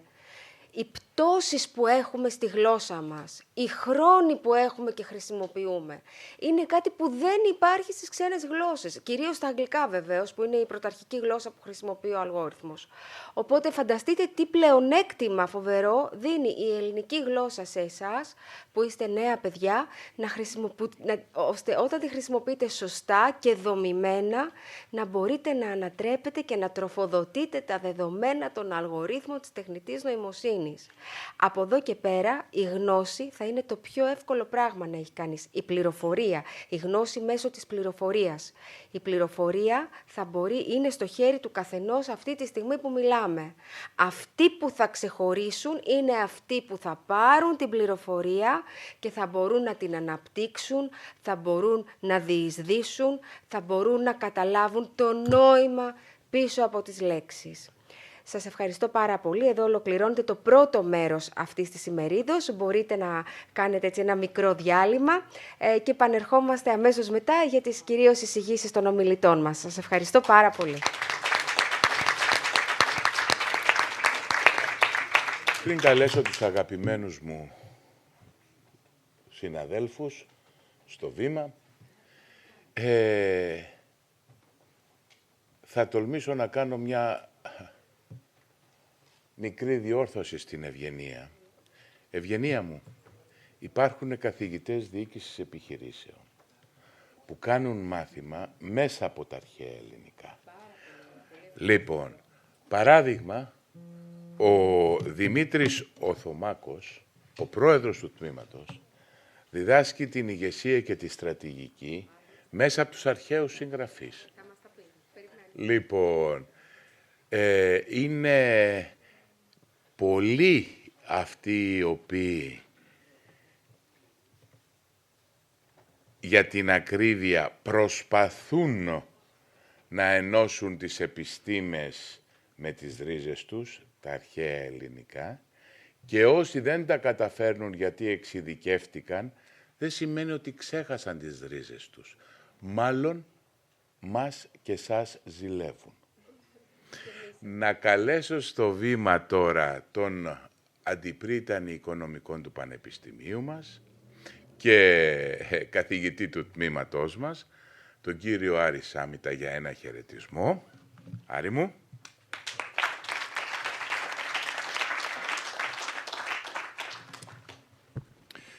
Καλησπέρα σας και από μένα. Καλώς ήρθατε στο Πανεπιστήμιο Αθηνών. Welcome to the University of Athens. Είμαι πολύ χαρούμενος που είμαστε σήμερα εδώ σε μια εξαιρετική εκδήλωση του Executive MBA, του Μεταπτυχιακού μας στη Διοίκηση Επιχειρήσεων του Πανεπιστημίου μας, με ένα εξαιρετικό και ιδιαίτερα, θα έλεγα, θέμα το οποίο συνδέεται με την Αρχαία Ελληνική Γραμματεία και την εκπαίδευση, αλλά για μένα είναι άμεσα συνδεδεμένο με το τι κάνουμε και στις μέρες μας.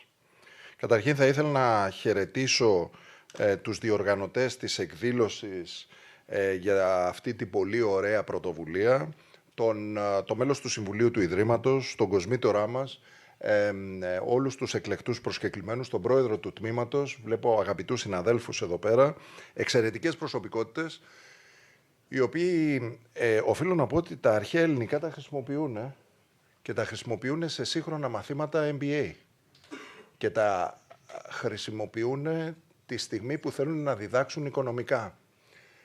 Λέω πολλές φορές ότι το πιο δύσκολο πράγμα που υπάρχει σε αυτόν τον κόσμο είναι να αποφασίσεις.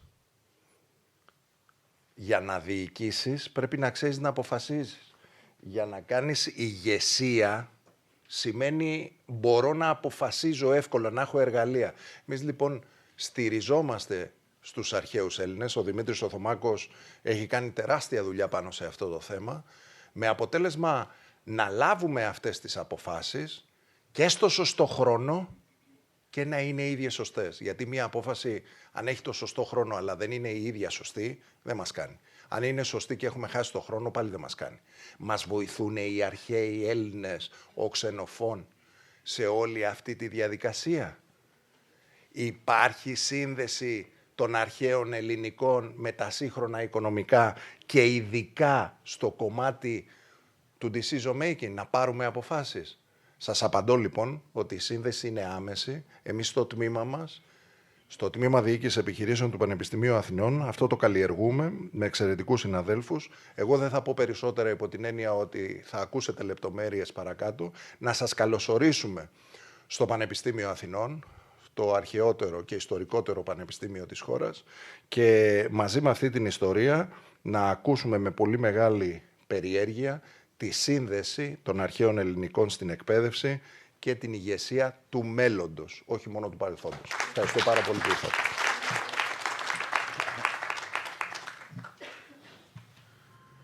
Τώρα θα καλέσω στο βήμα το μέλος του Συμβουλίου του Πανεπιστημίου, τον καθηγητή τον Δημήτρη τον Καινούριο.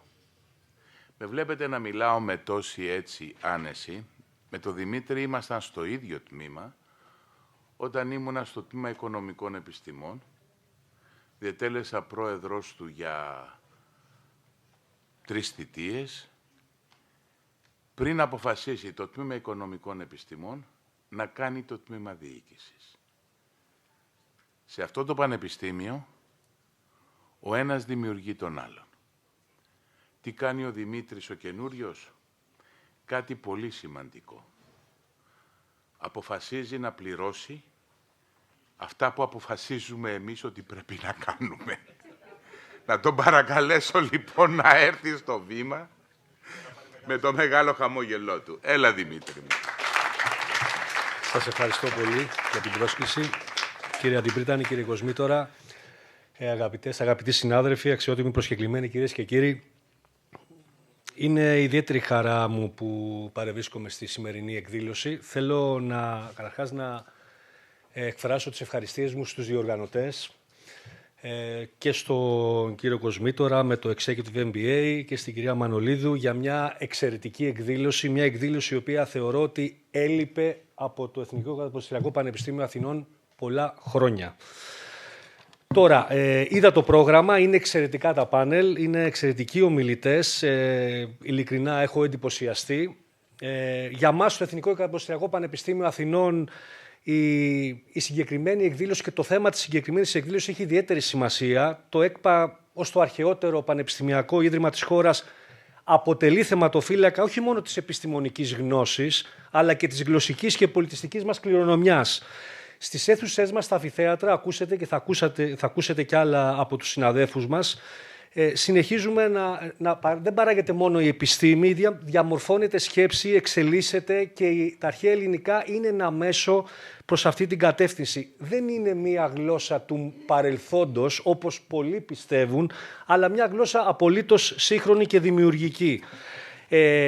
Και σε μια εποχή με ταχύτητα των τεχνολογικών εξελίξεων και της παγκοσμιοποίησης, σε μια εποχή του TikTok, έτσι, των μέσων κοινωνικής δικτύωσης, όπου χάνεται η γλώσσα μας, όχι μόνο τα αρχαία ελληνικά, αλλά η ίδια ελληνική γλώσσα με όλα αυτά που συμβαίνουν, καλούμαστε όλοι να βοηθήσουμε προς αυτή την κατεύθυνση, να εμπλουτιστεί η διδασκαλία μας με τα αρχαία ελληνικά, να σταθούν τα αρχαία ελληνικά ισότιμα στο διεθνή επιστημονικό και ακαδημαϊκό διάλογο.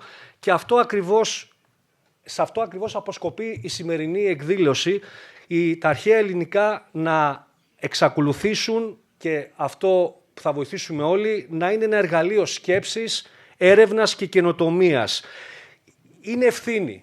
Είναι μια ευθύνη η οποία να διατηρήσουμε τα αρχαία ελληνικά ως ζωντανή γλώσσα, ως ζωντανό κομμάτι της κοινωνίας μας, να τη χρησιμοποιούμε σωστά, να τη διδάσκουμε και να τη μεταδίδουμε στις επόμενες γενιές, όχι απλά ως ένα μουσιακό στοιχείο, αλλά ως ένα ενεργό δημιουργικό κομμάτι της καθημερινότητάς μας.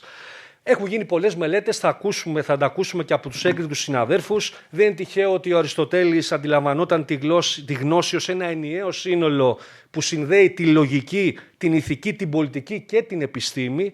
Σκοπός της παιδείας κατά τον Αριστοτέλη δεν ήταν η απλή συσσόρευση γνώσεων, αλλά η διαμόρφωση του ανθρώπου που μπορεί να σκέφτεται ορθά και να πράττει με φρόνηση. Αυτή η θεώρηση παραμένει διαχρονικά επίκαιρη και αποτελεί πολύτιμη παρακαταθήκη για το εκπαιδευτικό μας σύστημα. Σε αυτό το πλαίσιο θέλω να ευχαριστήσω ξανά τους διοργανωτές, να χαιρετήσω όλους τους προσκεκλημένους και είμαστε εδώ να βοηθήσουμε και στο μέλλον προς αυτή την κατεύθυνση. Ευχαριστώ πολύ.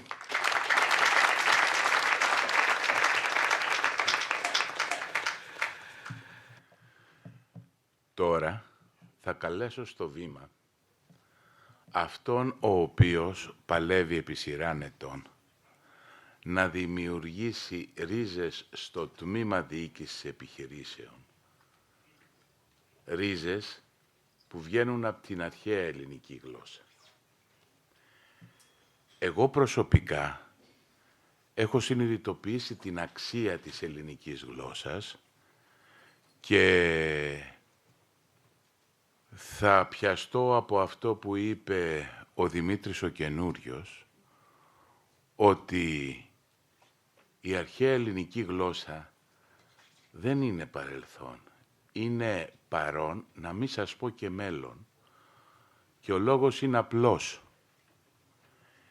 Η ηγεσία, την οποία θεραπεύουμε και στο μεταπτυχιακό και στο προπτυχιακό τμήμα, σημαίνει λύνω προβλήματα για να μπορώ να ηγούμε. Ο Δημήτρης ο Θωμάκος έχει καταφέρει το ακατόρθωτο. Όποτε με στριμώχνει η γυναίκα μου για δίαιτα, επειδή η ελληνική γλώσσα για μία έννοια έχει πολλές λέξεις, την μπλέκει με πολλές λέξεις και ξεφεύγω. Άρα λοιπόν θα καλέσω εδώ στο βήμα το σωτήρα μου, Δημήτρης Θωμάκος. Ευχαριστώ. Καλημέρα σας και από μένα, αξιότιμοι προσκεκλημένοι, αγαπητέ εκπρόσωπε, αγαπητέ μου Αντιπρίτανη, αγαπητέ μου Κοσμήτωρα, αγαπητέ μου Δημήτρη, μέλος του Συμβουλίου, κυρία Μανολίδου. Είμαι πάρα πολύ συγκινημένος, συγχωρέστε με, θα τα πω από καρδιάς και μπορεί και κάποια να τα ξεχάσω. Για μένα αυτή η εκδήλωση είναι ό,τι πιο γλυκό και σημαντικό έχω βιώσει στην ακαδημαϊκή μου καριέρα. Και θα μου επιτρέψετε να σας το εξηγήσω. Είμαι ανάμεσα στην οικογένειά μου την ακαδημαϊκή. Τον Κοσμήτωρά μου, τον Αντιπρίτανή μου, τους συναδέλφους μου. Το νεωτεροποιήν του Θουκυδίδη, που το λέει για τους Αθηναίους, στο τμήμα Διοίκηση Επιχειρήσεων και Οργανισμών ισχύει. Διότι αν δεν ίσχυε και αν δεν είχα την αγάπη τους, δεν θα είχαμε πετύχει αυτά που θα ακούσετε. Και τα πετύχαμε μόνο επειδή καινοτομήσαμε, νεωτεροποιήσαμε και μόνο επειδή είμαστε ενωμένοι. Όπως και οι πρόγονοί μας ήταν στις κρίσιμες στιγμές. μου έδωσαν τη δυνατότητα, με την δική τους δύναμη και συμβολή, να δημιουργήσουμε τόσο στο προπτυχιακό όσο και στο μεταπτυχιακό επίπεδο το μάθημα της κλασικής διοικητικής, στο οποίο όλα αυτά τα οποία θα ακούσετε με πολλές λεπτομέρειες από ειδικότερους από μένα, την κλασική γραμματεία την φέρνουμε στη λύση των σύγχρονων προβλημάτων που είπε ο Αντιπρίτανης πριν.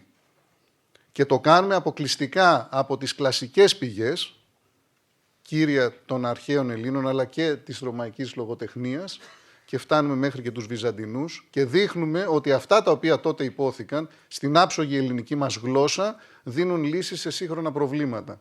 Να μου επιτρέψετε να σας πω ένα μόνο παράδειγμα για να μην σας κουράσω. Το ζήτημα της διαχείρισης του λιμένος του Πειραιά το έχει πει ο Ξενοφόντας στο έργο του περί προσόδων. Δεν χρειάζεται να σας πω κάτι άλλο, μπορείτε να κάνετε παγωγή και για πόσα άλλα έχουν υποθεί. Διαχείριση ανθρώπινου δυναμικού έχει υποθεί. Διαχείριση επιδοτήσεων έχει υποθεί. Διαχείριση ανθρωπίνων πόρων και οικονομικών πόρων έχει υποθεί. Εφοδιαστική αλυσίδα έχει υποθεί. Επομένως, είναι πολύ σημαντικό και ειδικά για τα παιδιά που μας ακούνε σήμερα να καταλάβουν ότι αυτά τα οποία ακούσατε και πριν και θα ακούσετε και στη συνέχεια είναι το μέλλον. Το 2019 η Εταιρεία Κλασικών Σπουδών της Ιρλανδίας, στο περιοδικό Classics Quarterly, δεν θυμάμαι, το Ιρλανδικό δεν το έχω επάνω μου τώρα να σας το πω, η ομιλία του Προέδρου της Εταιρείας Κλασικών Σπουδών της Ιρλανδίας ήταν γιατί να ασχοληθούμε με τους κλασικούς στον 21ο αιώνα. Θα ακούσετε γιατί.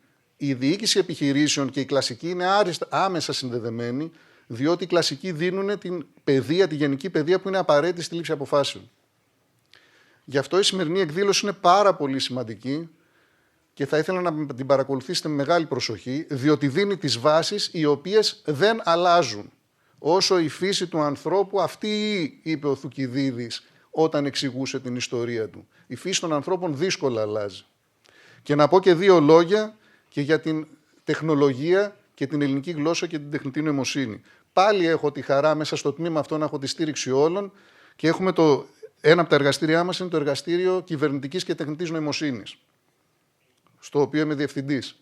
Και αυτό θεραπεύει τη σύνδεση της τεχνολογίας με την ελληνική γλώσσα και τη γλώσσα γενικότερα, γιατί όπως είπε και ο κύριος Μαστρογεωργίου, μεγάλα γλωσσικά υποδείγματα, η τεχνητή νοημοσύνη, όπως την αντιλαμβανόμαστε τώρα, είναι γλώσσα.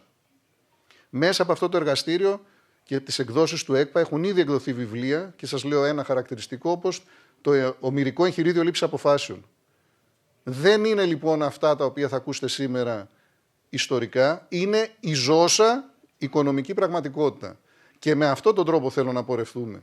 Και να πω και δύο λόγια, Κοσμή, τώρα μου, για αυτό που μου ζήτησες. Το Πανεπιστήμιο Αθηνών, με τις προσπάθειες όλων πρωτοπορώντας, έχει παράρτημα αυτή τη στιγμή στην Κύπρο και το Τμήμα Διοίκησης Επιχειρήσεων και Οργανισμών θα είναι παρόν στη Μεγαλόνισσο. Αυτά τα οποία θεραπεύουμε εδώ θα θεραπευτούν και εκεί και θα επιτείνουν τη δύναμη την οποία έχει η ελληνική γλώσσα και η ελληνική γραμματεία στο σύγχρονο κόσμο. Αλλά ό,τι θα πετύχουμε, θα το πετύχουμε μόνο ενωμένοι. Και παρακαλώ πολύ να είστε μαζί μας σε αυτή την προσπάθεια, την οποία κάνουμε, γιατί αφορά το μέλλον το δικό μας, των παιδιών μας και της πατρίδας μας. Να είστε όλοι καλά, σας θερμο ευχαριστώ.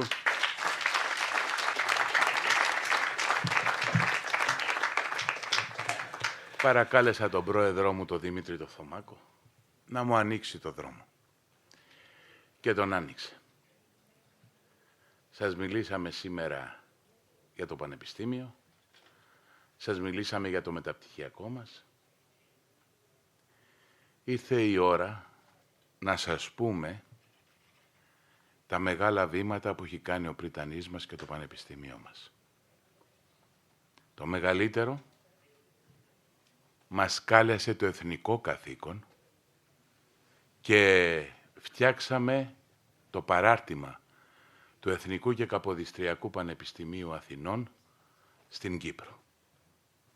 Συγκεκριμένα, πριν 2 χρόνια, κάλεσε έναν κατά το ήμιση Κύπριο ο πρίτανης, ο Γεράσιμος ο Σιάσος, εμένα, έναν πλήρως Κύπριο, τον Μυριανθέα, και κάλεσε και ακόμα 2 καλαμαράδες, το Δημήτριο Βασιλείου, μην πάω, είναι μια σειρά ανθρώπων, να πρωτοστατήσουμε στη δημιουργία παραρτήματος. Στη Μεγαλόνισσο. Είχαμε ξεκινήσει τις προσπάθειες και μάλιστα να βρεθούμε σε συνεργασία με άλλο πανεπιστήμιο στην Κύπρο. Και μας παρεκάλεσε ο πρόεδρος της Κυπριακής Δημοκρατίας, ο Νίκος ο Χριστοδουλίδης, να κατέβουμε μόνοι μας. Μόνο σαν ΕΚΠΑ. Δύσκολο εγχείρημα. Είμαστε δημόσιο πανεπιστήμιο και αυτό το άνοιγμα ήταν μεγάλο για τα πόδια μας. Είχαμε όμως μεγάλη στήριξη. Μας στήριξε ένας Άγιος άνθρωπος, ο Αρχιεπίσκοπος Λευκωσίας, ο Μακαριότατος Γεώργιος. Μας στήριξε ο πρόεδρος της Κύπρου, ο Νίκος ο Χριστοδουλίδης. Ο πρίτανής μου δεν λύγησε ούτε μία στιγμή, γιατί βρήκαμε αντιπάλους θεριά στην Κύπρο. Και ξεκίνησε λοιπόν έτσι το παραμύθι. Έπρεπε με βάση την Κυπριακή νομοθεσία να ανοίξουμε τουλάχιστον 3 σχολές. Ανοίξαμε 4. Πήγε η ιατρική, το βαρύ πυροβολικό του ΕΚΠΑ, που ήδη έχει ξεκινήσει μαθήματα. Η νοσηλευτική ξεκινάει από το Σεπτέμβρη τώρα. Φυσικά κατέβηκε η Σχολή των Τρελών, η ΟΠΕ, των Οικονομικών και Πολιτικών Επιστημών. Με εμένα, το Θωμάκο, τον Καινούριο, το Σάμητα. Λοιπόν, ο Σάμητας με πίεζε λίγο να μειώσω το φαγητό στην Κύπρο, αλλά δεν τον άκουσα, δεν πέτυχε πολλά. Λοιπόν, κατέβηκε η Σχολή των Παιδαγωγικών και φυσικά κατέβηκε η Φιλοσοφική με το Αρχαιολογικό τμήμα. Δεν μπορούσε να λείπει η πρωτεργάτης, η Σοφία η Παπαϊωάννου, από το εγχείρημα. Και δεν τονίζω το πρώτο, τονίζω το εργάτης. Δουλέψαμε, μας δοθήκαν κτίρια και από την Αρχαία Επισκοπή, τα φτιάξαμε, τα έχουμε κάνει σε ό,τι καλύτερο υπάρχει. Δίνουμε πνοή στην παλιά πόλη. Εμείς ξέρουμε να δουλεύουμε μέσα σε ανοιχτή πόλη και όχι απλά σε κάμπους, οπότε όλα μας τα κτίρια είναι μέσα στην παλιά πόλη, στην παλιά Λευκωσία, και συνέχεια πηγαίνουμε και ενημερώνουμε τα σχολεία στην Κύπρο, όπως και τα σχολεία στην Ελλάδα, ότι έχουμε ανοίξει και υπάρχουμε εκεί. Ο λόγος που το κάναμε και είχαμε και τέτοια στήριξη και σας είπα ότι βρήκαμε θεριά απέναντί μας, είναι ότι στα τουρκοκατεχόμενα έχουν ανοίξει πάνω από 20 τουρκικά πανεπιστήμια. Δεν θα μας ενοχλούσε. Αλλά νιώσαμε ότι χάνεται από την Κύπρο μας, από τη δεύτερη πατρίδα, η ελληνική γλώσσα.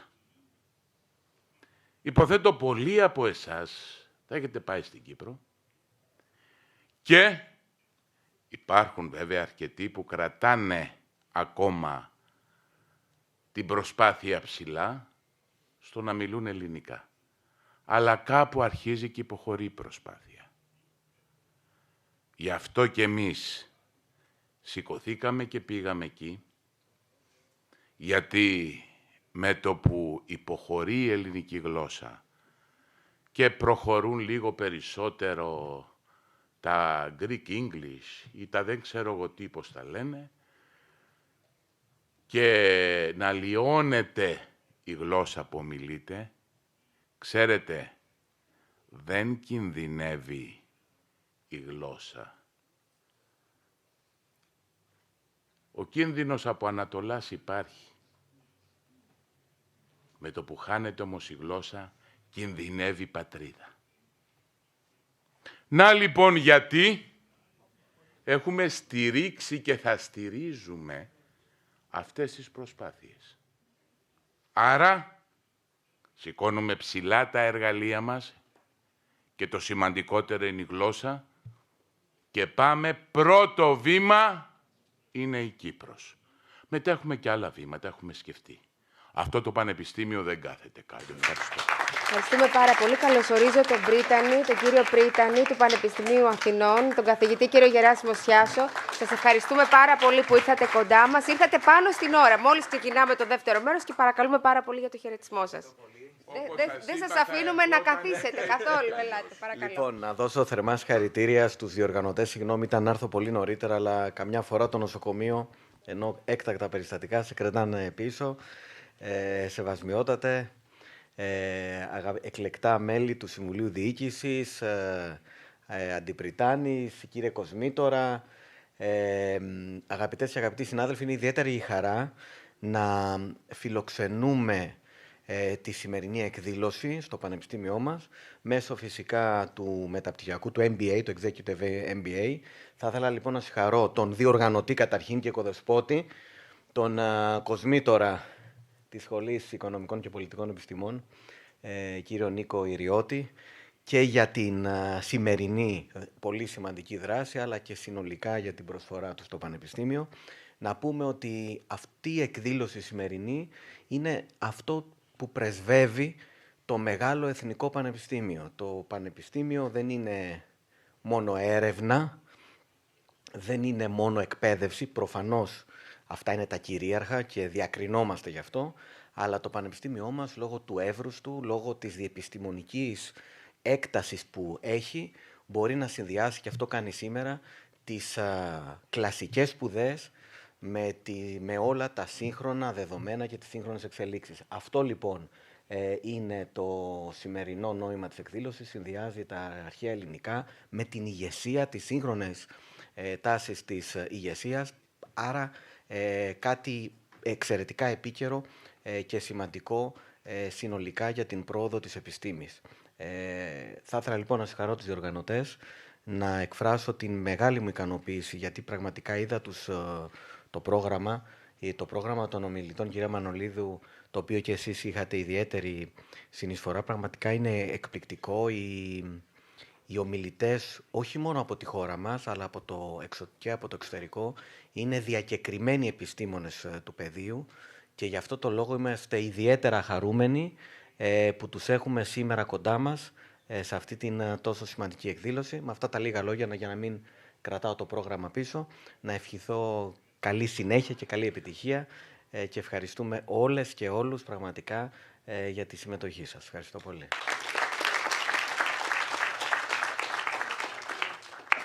Σε αυτό το σημείο θα ήθελα να προσκαλέσω τον πρώτο μας ομιλητή, τον κύριο Christian Laes, ο οποίος μας έχει έρθει από το Μάντσεστερ, είναι καθηγητής ιστορίας στο Μάντσεστερ, διδάσκει αρχαία ελληνικά και λατινικά και είναι πρόεδρος μιας πολύ μεγάλης οργάνωσης, της Euroclassica, που έχει κάτω από την αιγίδα της τις κλασικές οργανώσεις σε όλη την Ευρώπη και την ελληνική αγωγή, που είναι μέλος της Euroclassica. Σας ευχαριστούμε πάρα πολύ, κύριε καθηγητά.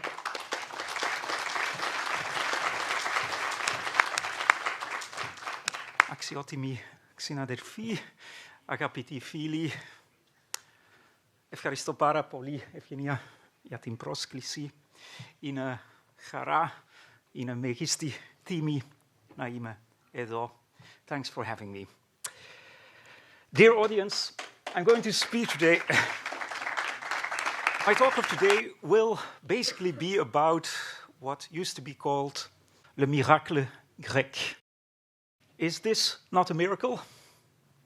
We are still teaching this language, ancient Greek, classical language, nowadays, not only in Greece, not only in Europe, but worldwide.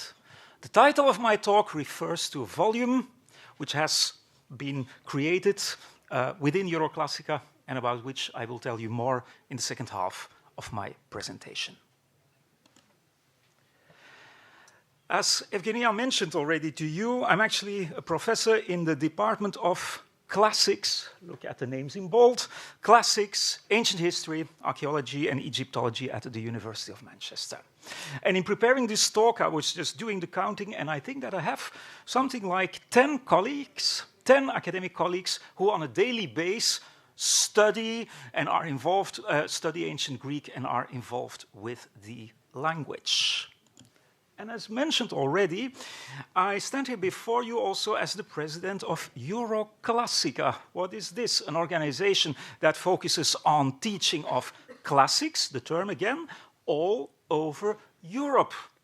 And I came into Euroclassica as the representative of, you will all understand this Dutch, Classica Vlaanderen, so the Association of Classic Teachers in Flanders.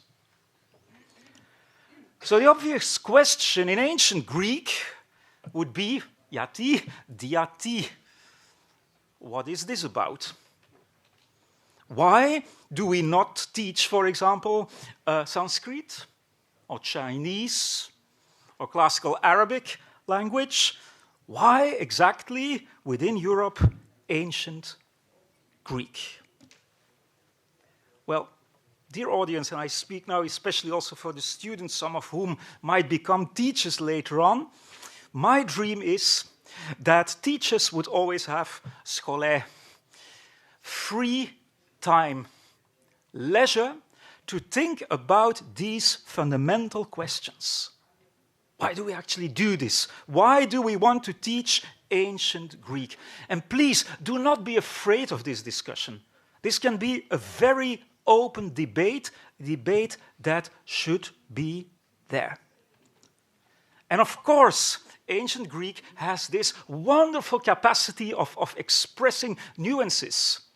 Because you can say, mi foviste, me fobeste, do not be afraid, pointing to the continuous aspect. So it's not just now, do not be afraid, but it is do not be afraid in the past, not now, and also in the future.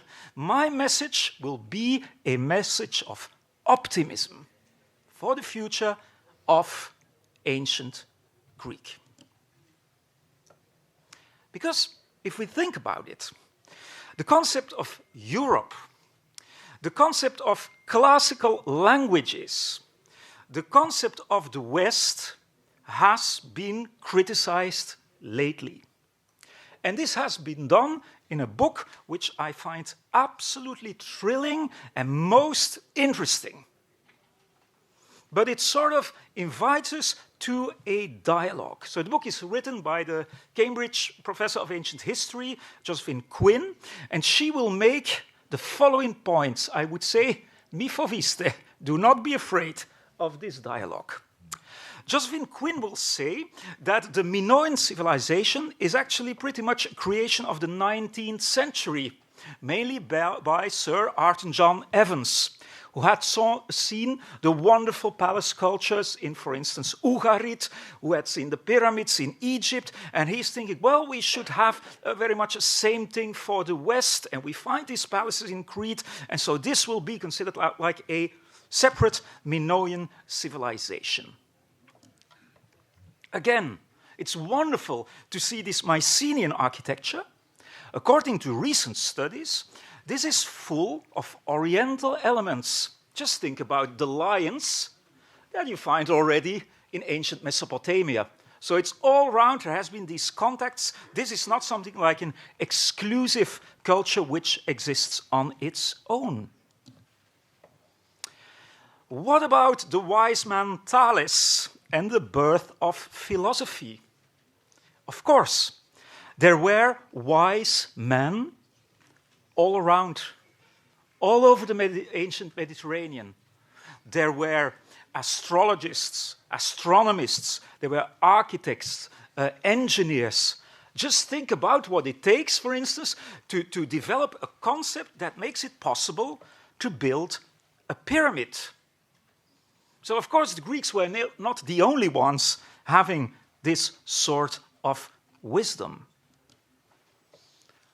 What about the Persian Wars? If you think about it from a Persian standpoint, this was just a minor war that was fought somewhere on the borderline, on the west of the empire, some embarrassing defeats, and afterwards, the great king of Persia did not really care anymore about this faraway country in the west. And what about this one? Democracy. Already in the ancient Assyrian kingdom, which is 19th, 18th century BCE, you find similar experiments. All around in the Mediterranean world, surely from the first millennium on, there have been experiments with assemblies, with the idea of majority, with the idea of taking votes, and so on and so on. So it's not exclusively Greek at all.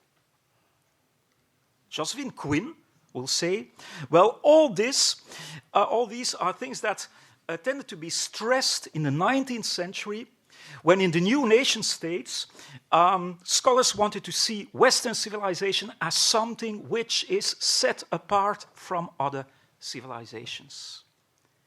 My answer to this book, which again I find really thrilling and interesting, would again be mi foviste. This doesn't detract at all from the importance of classics, a term that I still share very much. Here are some counter-arguments. What about the first one? The argument of language learning. So many distinguished speakers have said so before already.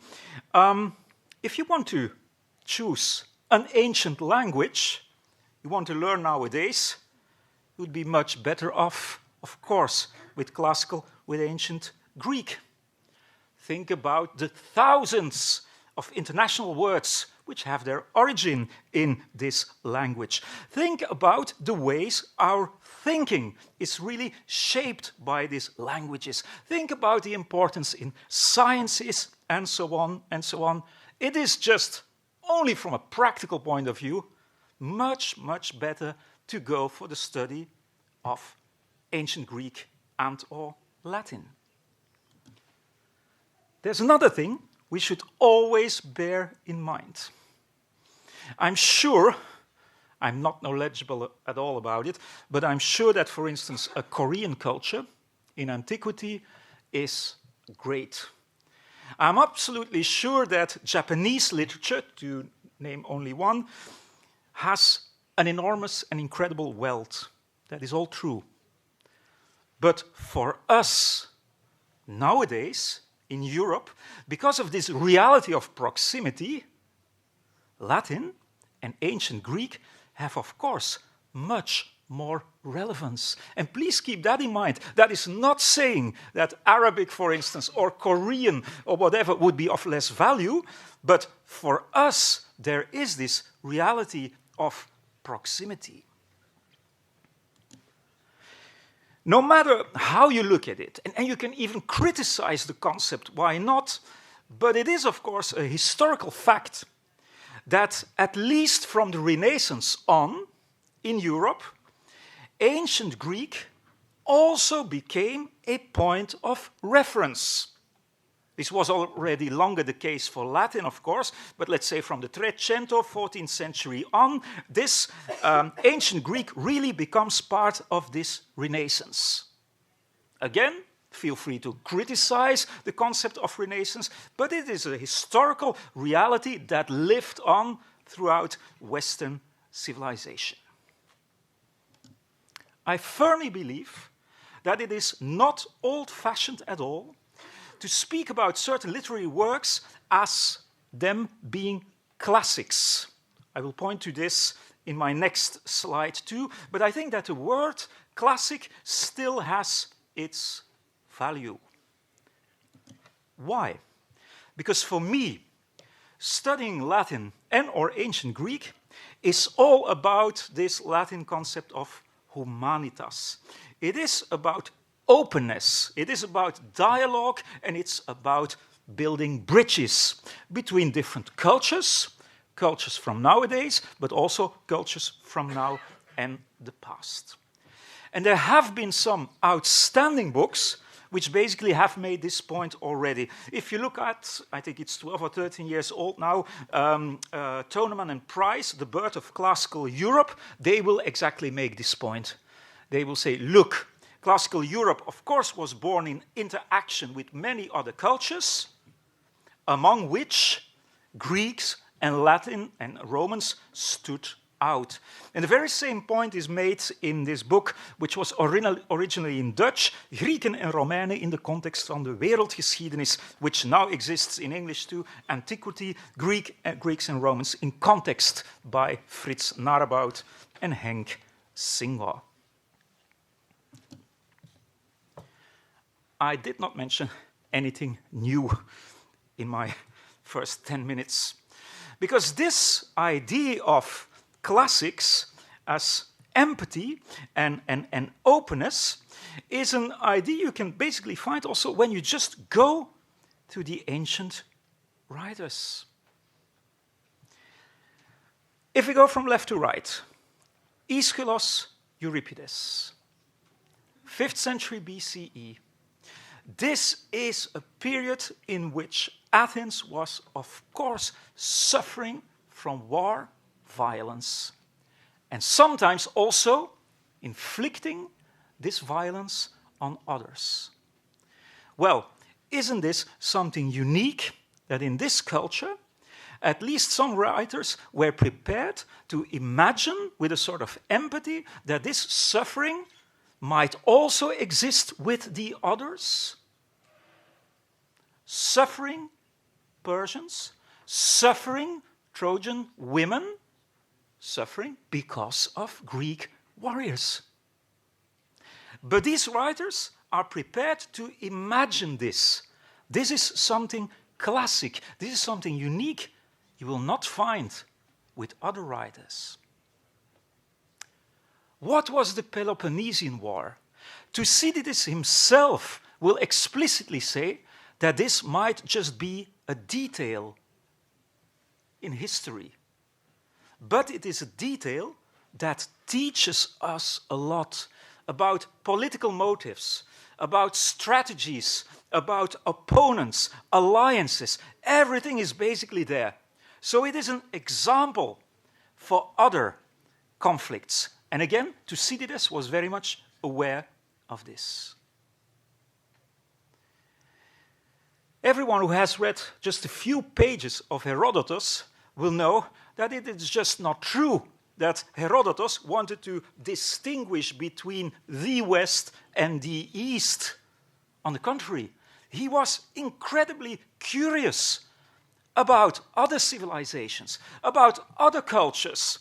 I apologize for the anachronism, but he's a bit like a good journalist. He really goes to all these different places. And he listens to these people, and is interested in them. So Herodotus is a classic. This is something unique. And why should I, before a distinguished audience as you, expand on the miracle of Greek philosophy? If you only just think about the ethics of Socrates as developed by, for instance, only Plato, this is a unique movement in philosophy which is important up to nowadays. So please be aware of it, of this.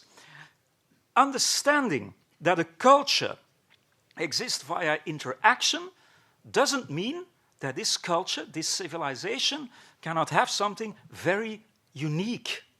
I think we should always be aware that in these few examples, and there's many others, of course, in these few examples that I gave, that there is something really of what is rightly called the Greek miracle. If you want to read more about points like I made them here, I would recommend the following little books in the Anglo-Saxon tradition. They basically try to make the same point. So there's by Allen, the classical literature book, which basically makes a very same point. I like very much the short volume by Neville Morley, Classics, Why It Matters. There's the short introduction to classical mythology by Ellen Morales, and there's a very short introduction to classics by Mary Beard and John Henderson. Well, all these books make similar points, and they still use the term classic or classics. What I very much believe in is that study of ancient Greek should be so much more than just a study of 5th, 4th, 3rd century, maybe BCE. If you want to understand the Roman Empire fully, well, this was an empire which was at least, there were many other languages, but at least bilingual. Traveling here, I had some hours on the plane, and I just took the time to read and reread Herodian. Fantastic. Yeah? Late 2nd, beginning of the 3rd century, CE, he's a Roman citizen. He writes Roman history, but he does so in wonderful ancient Greek. Why do I tell you? Of course, you know better than me. If you want to understand the Byzantine period, Byzantine history, you need this Greek, which in the written form was not much changed, so you can basically use your classical Greek to understand this too. The whole period of the Turkocratia, of course, also had writings in Greek. And Greek is fundamental to understand this period. And since the beginning of the 19th century and the forming of the Greek nation-state, the classical Greek language, of course, continuously plays its role. So I would say it's even much, much more than just studying Greek antiquity, which is already great and fascinating by itself.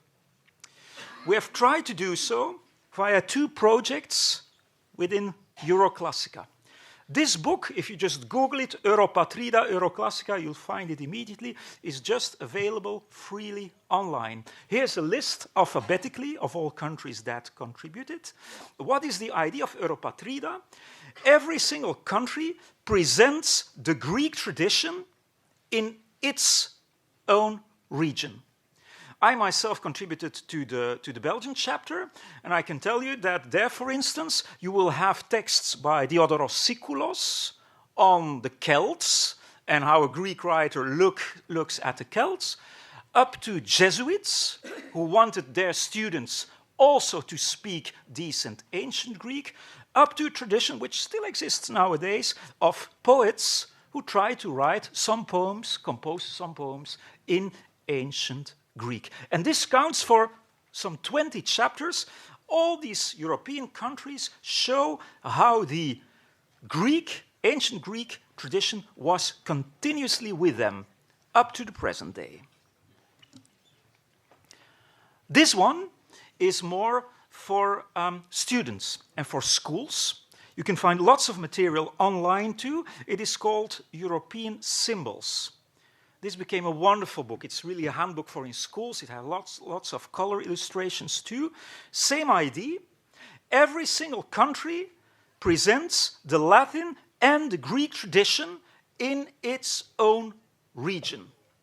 And there are wonderful examples here of ancient Greek heritage, much further than just antiquity. Let me just point to this one example. This man is called Grigor Prlitschev, or Grigor Stavrev Parlitschev. Who is he? Well, he basically studied Greek in a gymnasium in Ohrid, present-day North Macedonia. The language to study in his days, 19th century, was ancient Greek, with which he earned his money later on. He became a teacher of ancient Greek. Where? This brings us to present-day Albania. He was a teacher of ancient Greek in Tirana. He took part in a prestigious contest here in Athens, 1860, where he won the first prize with a poem about a freedom fighter. The poem is called O Armatolos. He gets the golden medal, and he is called by the Athenian jury a new Homer, 1860. 2 years later, he tries again. He doesn't win the first or the golden medal then, with his poem Skandebek.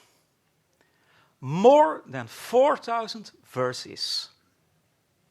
Homeric Greek. If you teach your students, let's say for a whole year, the Iliad or the Odyssey, why not, just for half an hour, take an excerpt from the poems by Parlichev, you can read it. And you see that this reality is basically still there. I won't go into the future career of Parlichev, so later on he transits to this, what he calls himself, Bulgarian nationalism. And then the whole language question comes in. What should the language be? Should that be Bulgarian? Should that be more looking at the ancient Slavonic church language? Should it be the Ohrid dialect, which later on becomes Macedonian, and so on and so on? My point will be this. If you write the story of, I don't know, Bulgaria, Albania, North Macedonia, Greek is an integral part of this. And I've done this talk a few times for Flemish teachers, for instance, or for Flemish students, and they often do not even realize where these countries are. And I always tell them, if you want to understand about Europe, if you want to understand about the Balkans in the 19th century, and so on, do not ever forget about this Greek legacy. This is absolutely vital. So it's much more than just studying this 5th or 4th century BCE.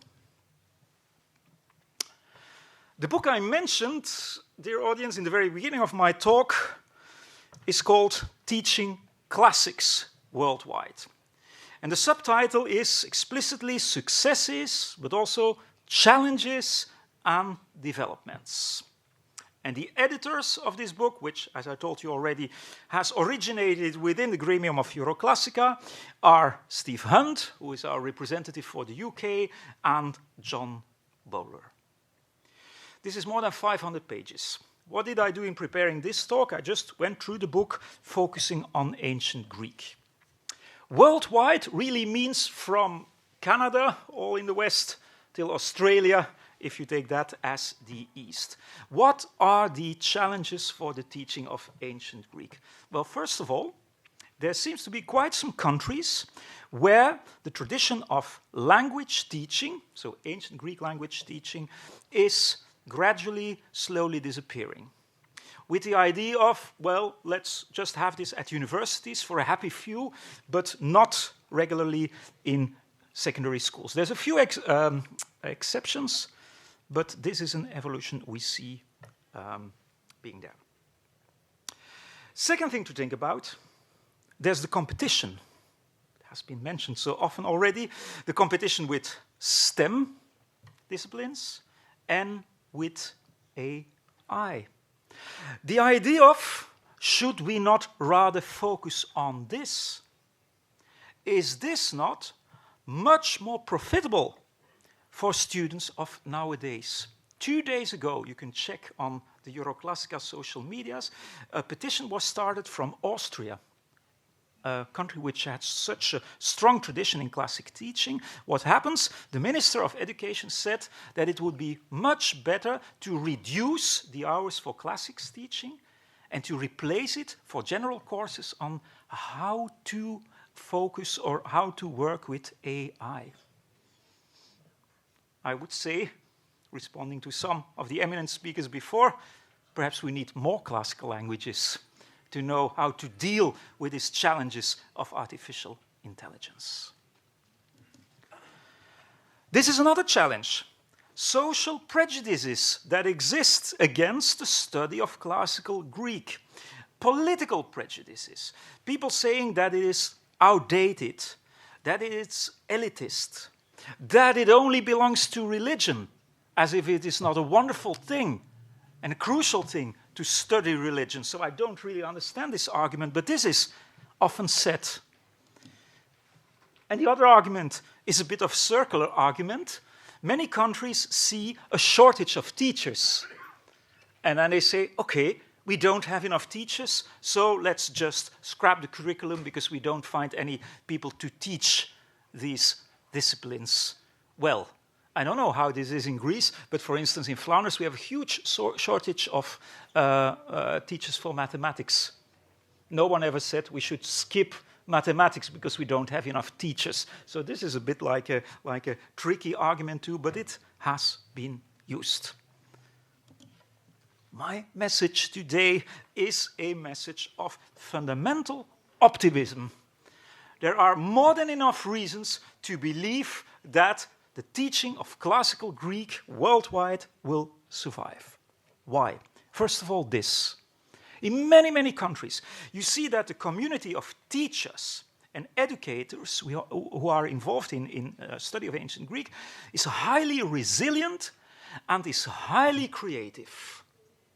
One of the mottos I pretty much believe in is the following: classics are always dying, that is from the Industrial Revolution on, but they never die. We're still here after more than 200 years. So you see that this community is just really very creative. Creative also in finding innovative initiatives in rapidly changing environments. Just think about the possibilities of learning a language, like classical Greek, but many others also, via YouTube, via the internet, via online research sources, via evening schools. There's lots of new initiatives there. And a third point to consider very carefully is the following. In an environment where the hours for teaching are often reduced, we, classics teachers, tend to focus on teaching methods which look for high efficiency. That is, teaching methods that really make it possible for students to come to the understanding, the comprehension of ancient Greek texts. And I only mention here, so I won't open all the links now, but I only mention 5 initiatives here, but there are many, many more. There's a Dutch center which is called Adisco. It's kind of famous for its living approach to the Latin language. Well, it also has an excellent section of ancient Greek. Dutch and Flemish teachers can go there. They do lots of things online too. Adisco Grieks, Adisco Greek, as you would have understood. Spain has always had and still has this wonderful tradition also of defending the classical languages.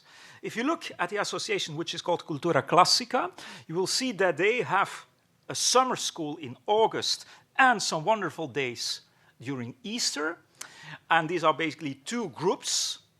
The one group is focusing on Latin, and it's called Caelum, and the Greek one is Uranos.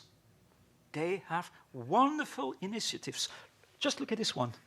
Alexandros, the boy from Greece, to Ελληνικών Παιδείων. Yeah? This is a book, this has been written, can you imagine, in the early decades of the 20th century. It's 100 years old now, but it still gets new editions, new versions. This is a Spanish adaptation, and I would recommend this one really as a sort of language immersion. Everything is in Greek. It starts with a simple story of a boy in Athens, and it builds up. And when you have gone through the book, you basically have all the basic grammar. And you have read like 200 pages of nice, decent, and good ancient Greek. of course, who am I to introduce Ελληνική αγωγή here? This is a very specific context, because Ελληνική αγωγή is mostly working with native speakers of the modern Greek language. However, we can all profit from Ελληνική αγωγή, because there's all these wonderful and beautiful books written for children. I often recommend them to my students too. I will tell them, look, if you just want to read something easy, like some fables by Aesop or whatever, just look at it. See that this is a language. This is not a puzzle or something. This is a language that can be used. Please use these publications. So Ελληνική αγωγή is much more than just for Greek children.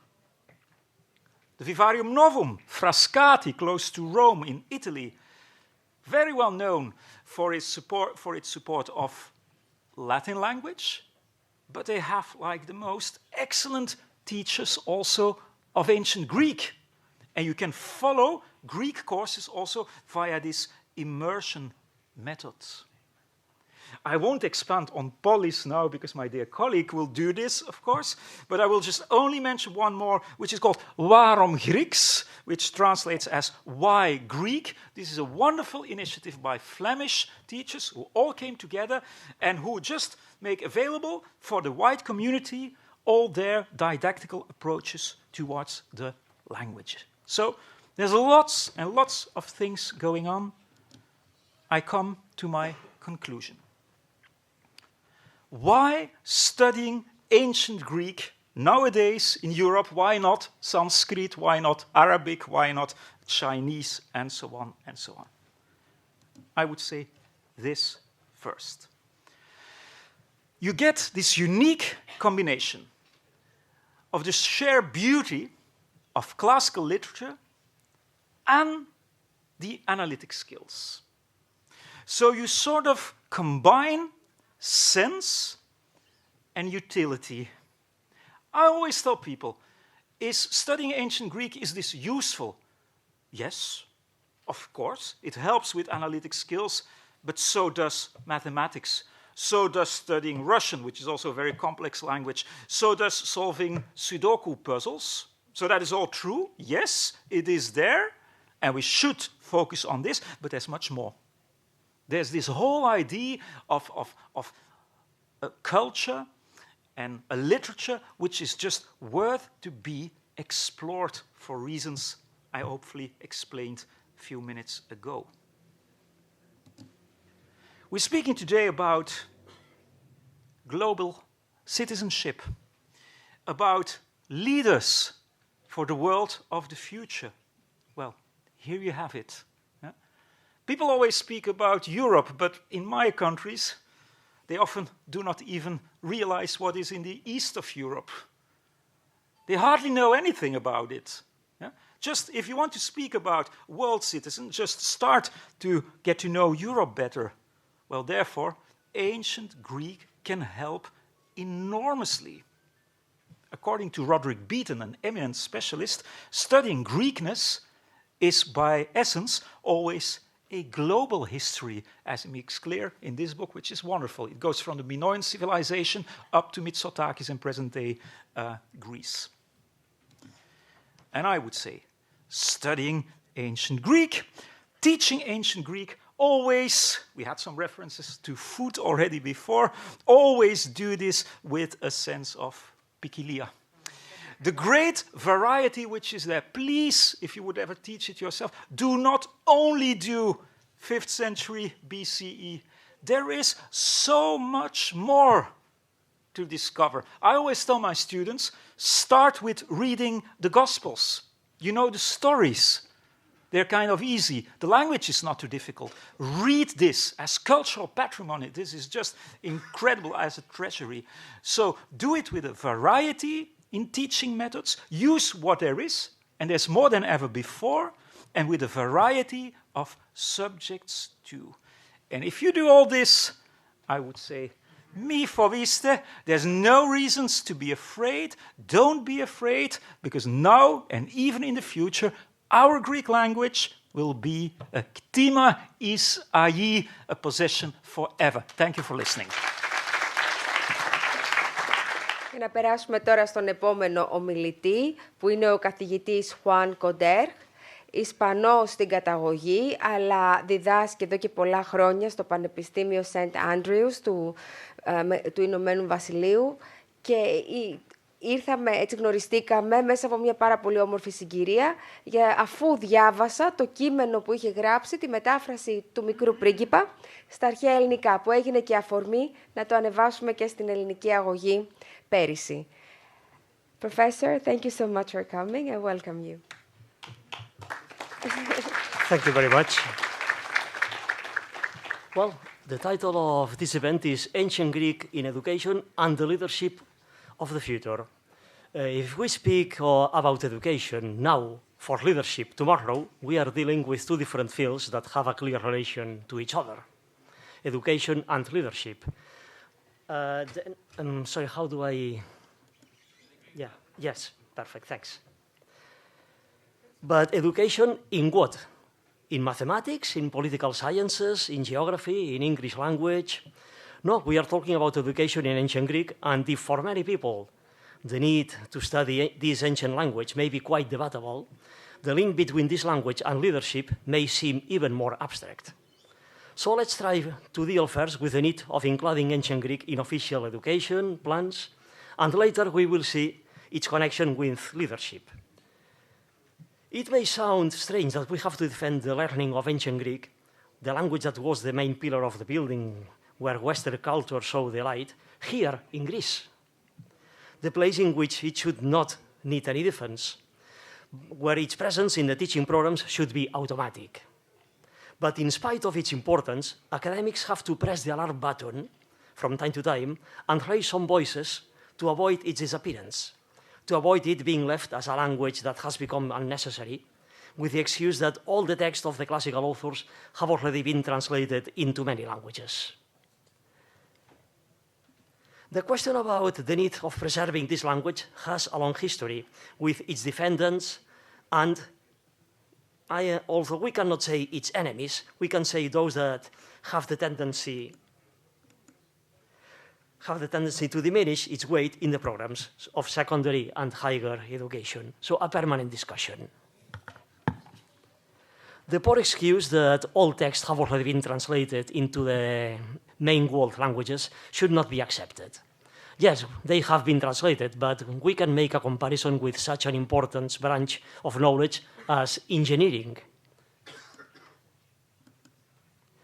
So if we compare it with engineering, would people accept that the degree of engineering dropped the need for a strong knowledge of mathematics, just because nowadays there is no student who, from secondary education onwards, or even from primary, does not use a calculator to solve maths problems? In the same way as engineers must have a solid knowledge of maths, or they would not be real engineers, so classicists must have a strong knowledge of classical languages, or they would not be real classicists. Fortunately, the situation is not the same in all countries. Let's take, for example, Italy, a country where the study of both classical languages, ancient Greek and Latin, has a strong weight in the programs of secondary education. We just need to remember the existence of about 500 licei classici and the importance that these secondary education institutions give to both languages.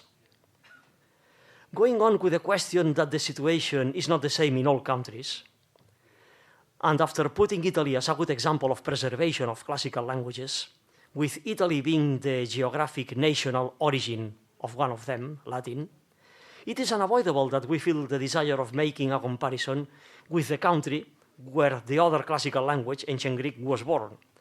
And although we would expect it to be the place in which that language is most preserved, we find a curious contrast showing us that while one of the two countries, Italy, makes a good effort in preserving its classical languages, its classical language, Latin, the other country, Greece, seems not to be putting much effort in preserving its own classical language. With the final irony that the study of ancient Greek seems to be much more promoted and protected in Italy, together with Latin, than in Greece itself, its geographic national origin. And, well, about studying ancient Greek, when should this study start in somebody's life? Well, saying that the earlier a language is learned, the better, may sound as one of the most heard sentences in one's life.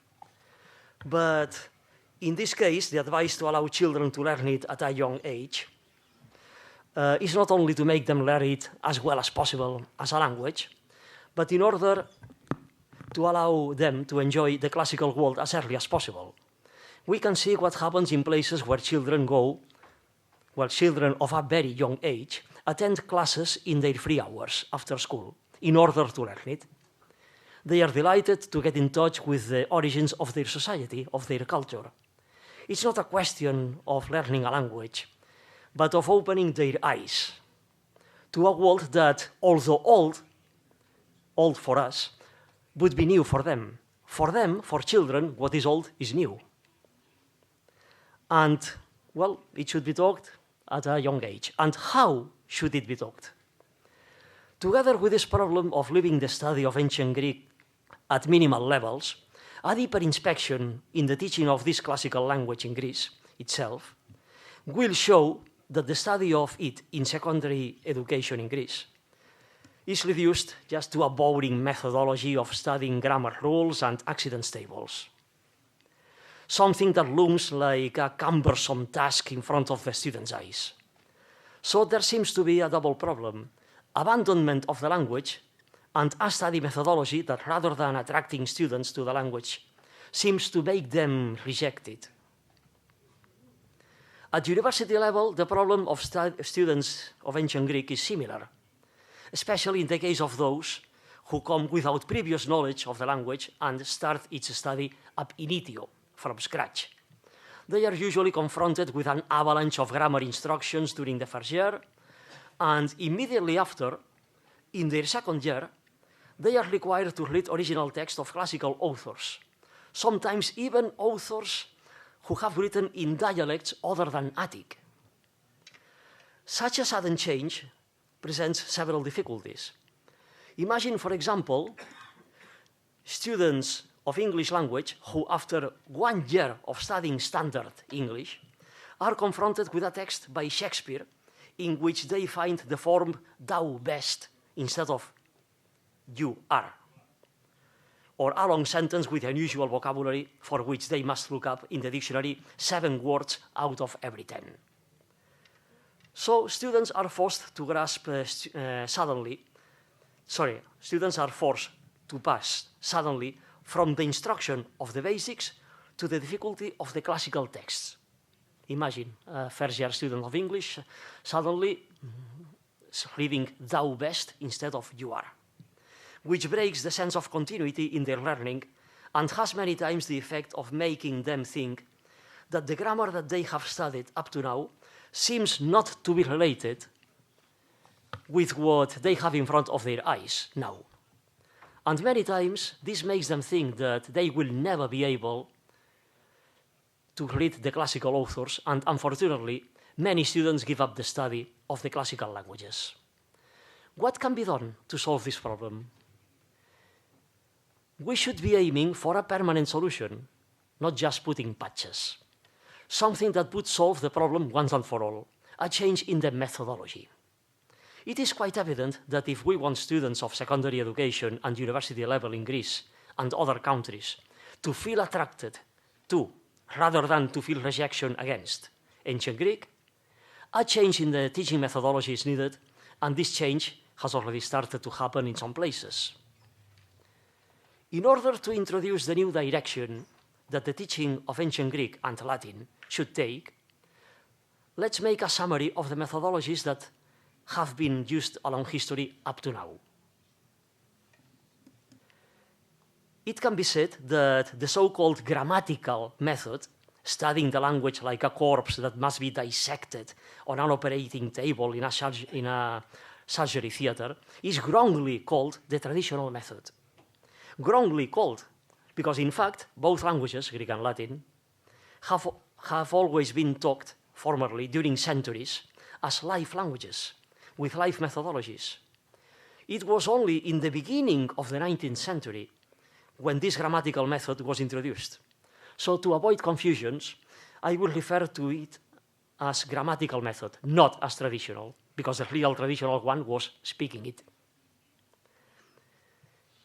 In fact, it cannot be said that the study of these two languages, the teaching of ancient Greek and Latin, have always followed the same path, fell suddenly into the grammatical method, and that the life method was suddenly abandoned. A good proof of it is the excellent book by F.R. Dale on the teaching of Latin, published in 1915. Although this book centers itself on Latin, all of its content can't be extrapolated to ancient Greek. And Dale makes a strong difference of oral work and what he calls the direct method. The grammatical method, wrongly called traditional, had already been in use for about 100 years, since the beginning of the 19th century, and in 1915, Dale, seeing that the results were not the expected ones, was making a clear defense of the continuation of teaching both languages as life languages.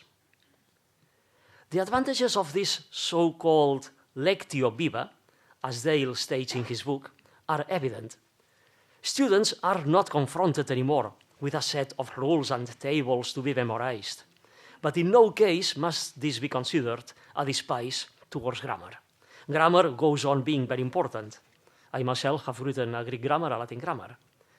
But while in the grammatical method, it seems to be the purpose itself, in the life method, it is not an end, but a tool that students use at their convenience to reach the real end, reading and enjoying the classical authors.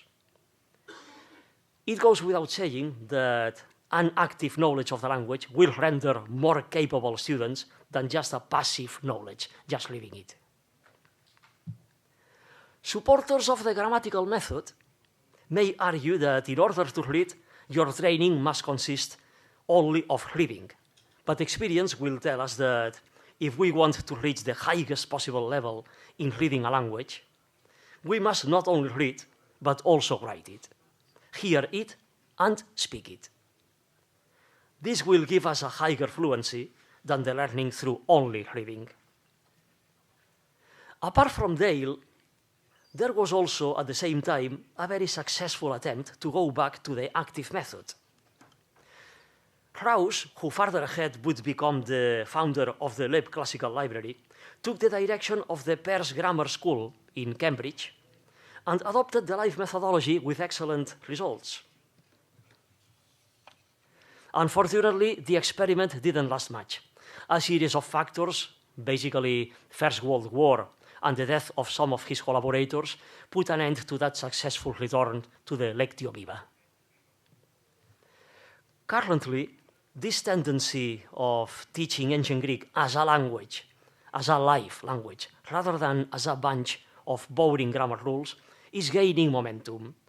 There are several organizations that are advocating for this excellent and successful methodology. Let's take, for example, the organization Oxford Latinitas inside the University of Oxford. Although its name seems to indicate that it is an organization devoted only to Latin, in fact, they distribute their efforts equally between Latin and ancient Greek. The members of Oxford Latinitas are mostly PhD students who have been deeply trained in the usage of ancient Greek and Latin as spoken languages, and through courses that have taken place both in Oxford itself, or online, or also in intensive courses abroad, obviously in Greece and Italy, they teach the students to learn the languages as life languages as they would learn German, Italian, French, Russian.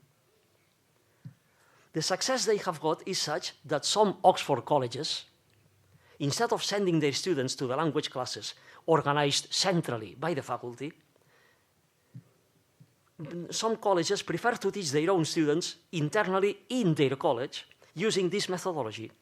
And the results in the language exam, in what they call MOTS, show that these students who have been taught in their own colleges using this methodology are higher than those who have been taught using the normal grammatical method. Maybe the best way to grasp sense of their activities and methodology is reading the description that they offer in their website. Now, I quote their own website. At Oxford Latinitas, we specialize in the active method, offering a truly immersive approach to learning ancient Greek. This method brings ancient Greek to life by engaging students directly with authentic texts, transforming language learning into an interactive process. The active method gives students, through vocabulary, grammar, and syntax in a dynamic way, moving beyond rote memorization to make ancient Greek meaningful and enjoyable to study and learn. End of the quote. Oxford Latinitas is an excellent example of organization oriented towards students of university age, although older students are also accepted. Why should the learning of ancient Greek start only at university age and not earlier? Why not allow younger students to learn the beauty of this language? And where would it be better than in Greece itself? This is what Ελληνική Αγωγή, an academy oriented to teaching children of a very young age the language of their ancestors, the language that made their country bear the torch of knowledge when any other country was still in the cradle, has been doing for years. The approach of Ελληνική Αγωγή is an experimental, active method of teaching ancient Greek, especially Hellenistic koine, to children. It takes advantage of the closeness between modern Greek and koine to make learning intuitive for young Greek speakers, beginning from preschool age. Through dialogue, storytelling, hands-on activities, and theatrical play, Ελληνική Αγωγή treats ancient Greek as a living language, helping children develop both linguistic skills and critical thinking. Children see ancient Greek as a continuation of their living heritage rather than a foreign or abstract subject. Then Vivarium Novum in Rome is another memorable institution where students, usually of both secondary school and university age, learn ancient Greek and Latin using the Diet method. Although this academy is mainly oriented to the teaching of Latin, it also imparts classes of ancient Greek taught exclusively, making usage of ancient Greek from the moment the students cross the threshold of the classroom. I myself have seen it. If at some point students have some difficulty understand some expression in ancient Greek, to make it easier, the teacher translates it into Latin. Yeah, then it sounds easier. Then also out of Europe, other organizations that make use of the living language approach can be found. We have, for example, the Polish Institute in Jerusalem. Here we have Professor Rico. And the Paideia Institute in New York, Ralston College in Georgia, in USA, etc. So the direct method is gaining momentum.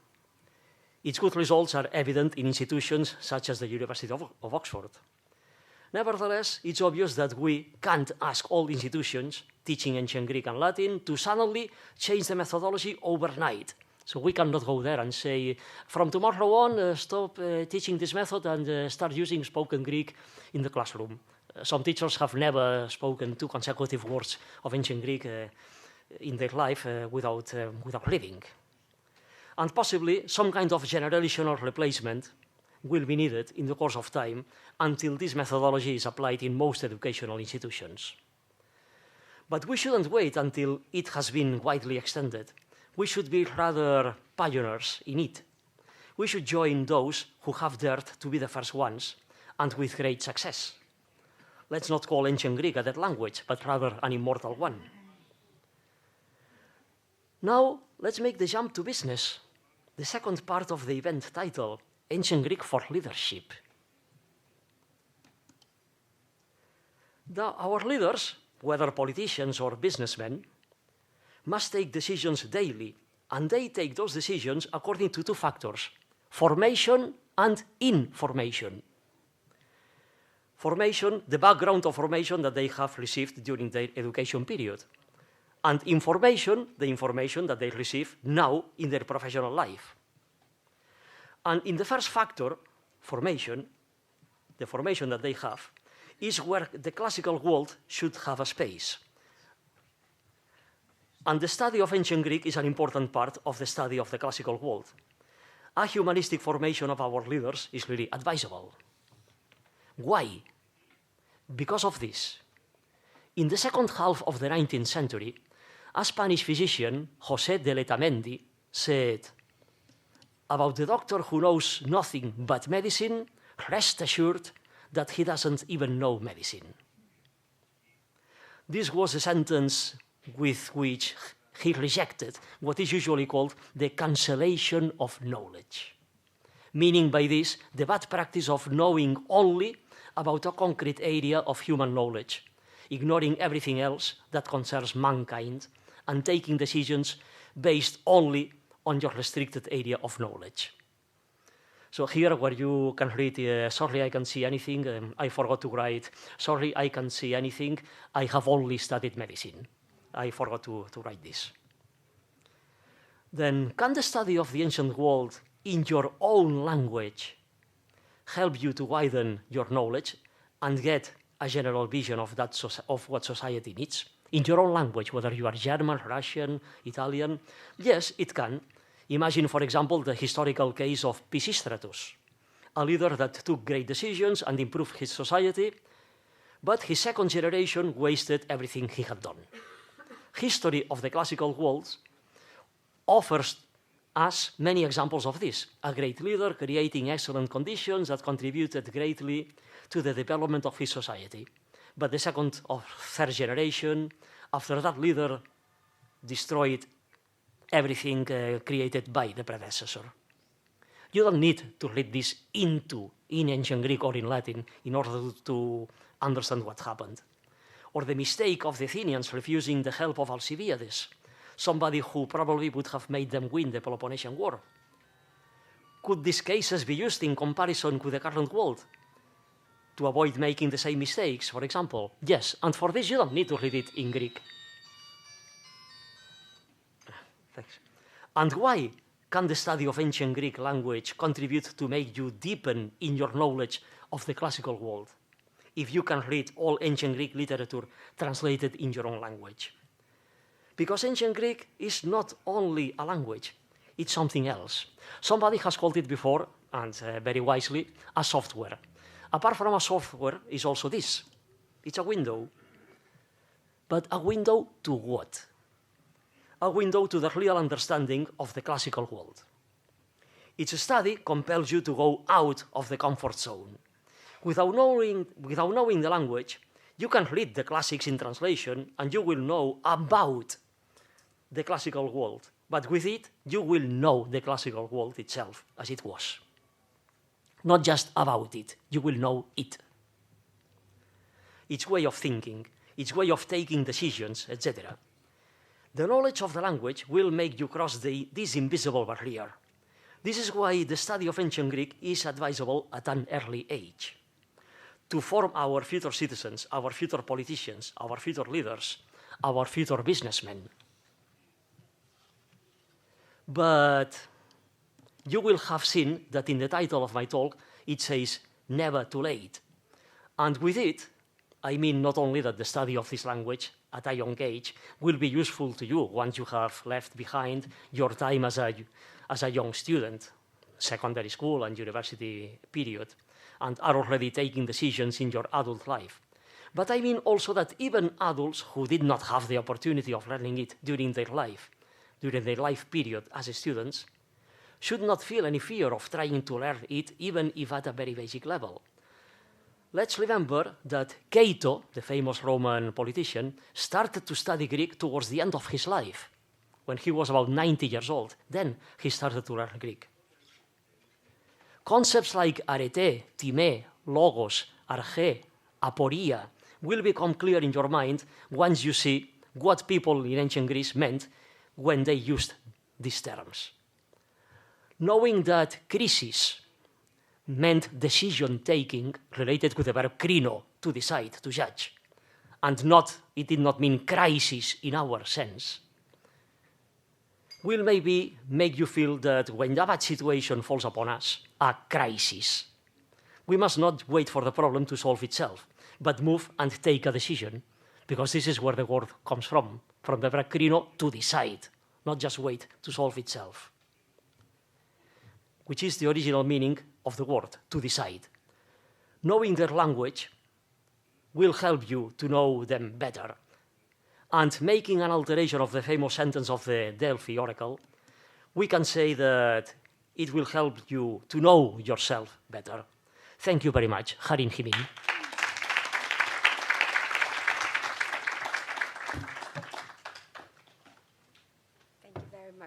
Ευχαριστούμε πάρα πολύ.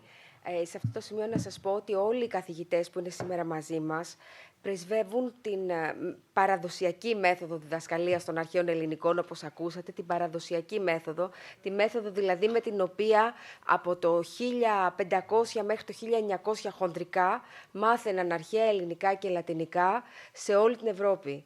Και η ελληνική αγωγή βεβαίως πρεσβεύει την επιστροφή της παραδοσιακής μεθόδου διδασκαλίας και όχι της γραμματικής μεθόδου, όπως είπε ο καθηγητής, η οποία διδάσκεται μόλις τα τελευταία 100 χρόνια και κατά τη γνώμη μου είναι και ο λόγος που έχουν απομακρυνθεί οι μαθητές από τα αρχαία ελληνικά και τα λατινικά παγκοσμίως. Δεν είναι μόνο ελληνικό φαινόμενο αυτό. Οπότε οι άνθρωποι αυτοί διδάσκουν μιλώντας στα αρχαία ελληνικά. Και οι προσπάθειες που βλέπετε που γίνονται σε όλη την Ευρώπη κυρίως, αλλά και στην Αμερική τα τελευταία χρόνια, είναι η διδασκαλία να γίνεται βιωματικά, δηλαδή μιλώντας, όπως γίνεται με όλες τις άλλες γλώσσες. Δεν ξέρω πού πρέπει να τα στείλουμε, αλλά τέλος πάντων ας τα κάνουμε εμείς τώρα στα σχολεία μας και στους οργανισμούς μας και στο τέλος θα ακολουθήσουν και οι θεσμοί. Οι θεσμοί πάντα, να ξέρετε, ακολουθούν τελευταίοι, γιατί είναι όλα τα μεγάλα καράβια γυρνάνε δύσκολα. Εμείς όμως μπορούμε να βοηθήσουμε με τον τρόπο μας να φέρουμε αυτή τη μέθοδο πιο κοντά, κυρίως στα παιδιά. Γιατί δεν μπορούμε να περιμένουμε άλλο. Έχει υπάρξει μια τεράστια κρίση στις ανθρωπιστικές και κλασικές σπουδές και δεν μπορούμε να περιμένουμε άλλο. Πρέπει να δράσουμε τώρα. Θα ήθελα να καλέσω σε αυτό το σημείο στο βήμα τον κύριο Χεσούς Ντελαβίγια. Ο κύριος Χεσούς Ντελαβίγια είναι καθηγητής κλασικής φιλοσοφίας στο Universidad Autónoma de Madrid. Είναι πρώην πρόεδρος της FIEC. Η FIEC είναι η Fédération Internationale des Associations d'études classiques. Είναι δηλαδή μια παγκόσμια οργάνωση που έχει υπό την αιγίδα της τις οργανώσεις κλασικών σπουδών. Και η ομιλία του έχει τίτλο «Οι Έλληνες και εμείς. Η σημασία της αρχαίας Ελλάδος στο εκπαιδευτικό σύστημα». Παρακαλώ, κύριε καθηγητά. Thank you for being here.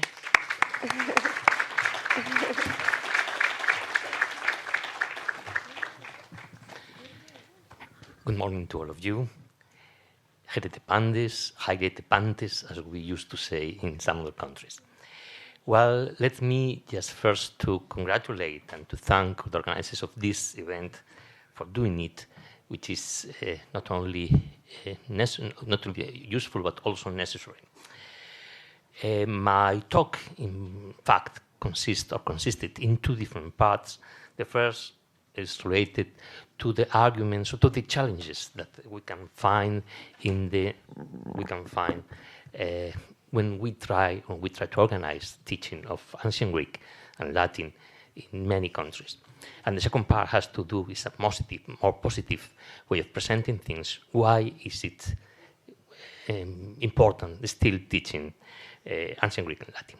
As we are not well in time, and part of what I wanted to say in the first part has already been presented by my companions, I will just say some few words about the first thing, and then I will go to the second part. So, yes. Just to mention, but I will do it very quickly, the main changes within education. And first, another advice, I will concentrate on Greek language more than in Greece in general, because we don't have also much time for that. So, which are the main challenges for ancient Greek within education? First is the contrast between humanities and social science in front of STEM subjects, as it has already been presented and mentioned.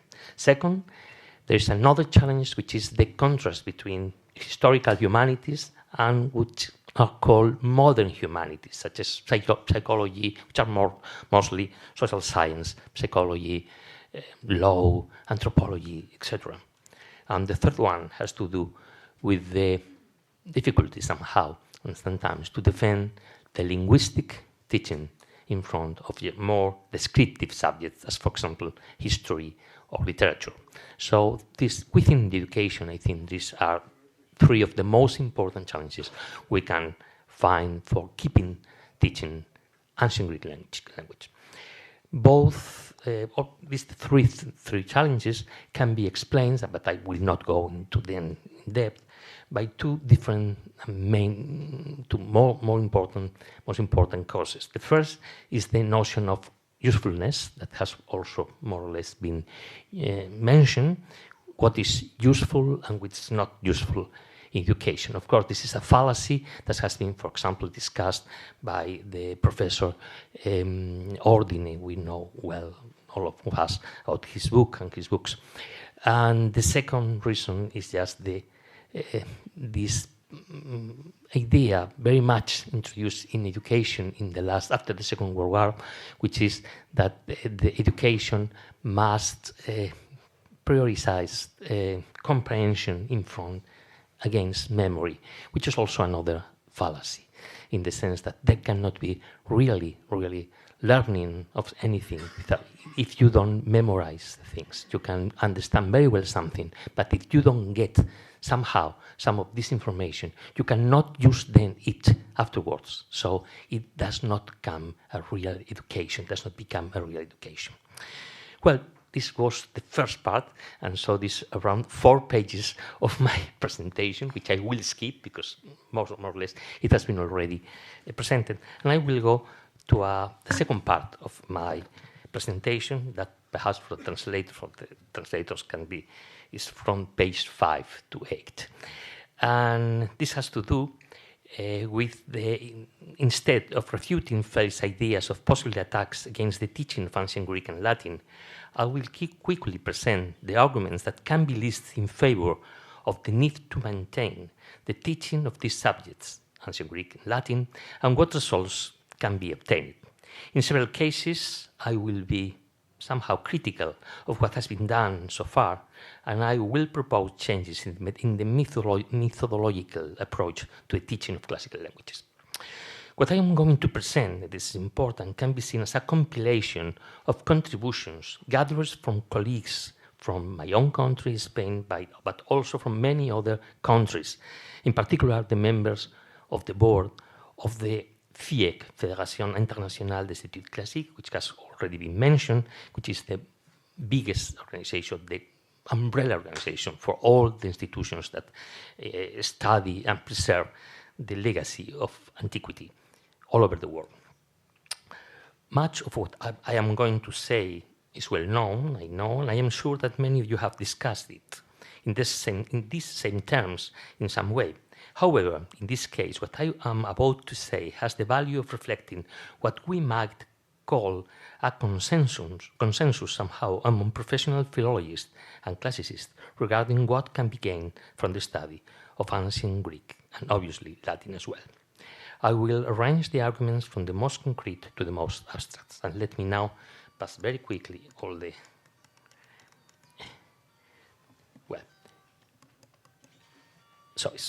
the first argument concerns the linguistic sphere. It's generally agreed that knowledge of ancient Greek improves knowledge of one's own language. In the case of Greece, this is obvious, since we deal with two diachronic varieties of the same language. But it is also true for other European languages. It's estimated that between 7 and 10% of the words in English, French, Italian, or Spanish, and some other languages come from Greek. Obviously, this percentage is much higher in technical and scientific language. In fact, for all these languages, after Latin and the Germanic component in English, Greek is the second, and other languages, Dutch, etc., Greek is the second language that has contributed most to their vocabulary. We should also add that this is not usually, just as a note, very specific vocabulary, that this is not very specific vocabulary, but rather general and widely used, as is the case with words such as government, technology, economy, and so forth. In some cases, knowledge of Greek roots is essential. such as biology and botany, etc. There are numerous very frequent experimental science, very often in experimental science faculties in Europe and America, have introduced some specific subjects on etymology of the words, of the technical words. Even at secondary school level in several countries, including, for example, Mexico and many others, there are compulsory or optional subjects on the study of the roots of the most common words. And among them, there are obviously many Greek words. The second argument is in favor of studying ancient Greek is also linguistic, but external and instrumental, and is related to the previous argument. Since there are so many common words of Greek origin in European languages, it's possible to rely on them for learning a second or third language. In fact, it's a common practice for many second language teachers, English in France or Spanish in Germany and so on, once the students have learned what is known as heritage vocabulary, that is the core terms, which are the most difficult to change, to rely on common or similar words in each language to advance in the study of vocabulary and to facilitate the learning of the new language. And there, words of Greek origin, whether technical terms or not, provide important support. Additionally, showing the commonalities between languages, especially the most common terms, is, when applied, one of the most useful means of transmitting values of solidarity and understanding of the other, of the stranger. In this way, language, which can be a factor of isolation or isolationism, can, on the contrary, become a factor of interconnection and mutual understanding between civilizations and cultures.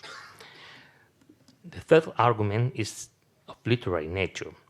Knowledge of ancient Greek is essential, of course, if one wishes to delve deeper into Greek culture and literature, which are part of the core and fundamental legacy of all Western culture, and nowadays we can say of what we could call the global civilization.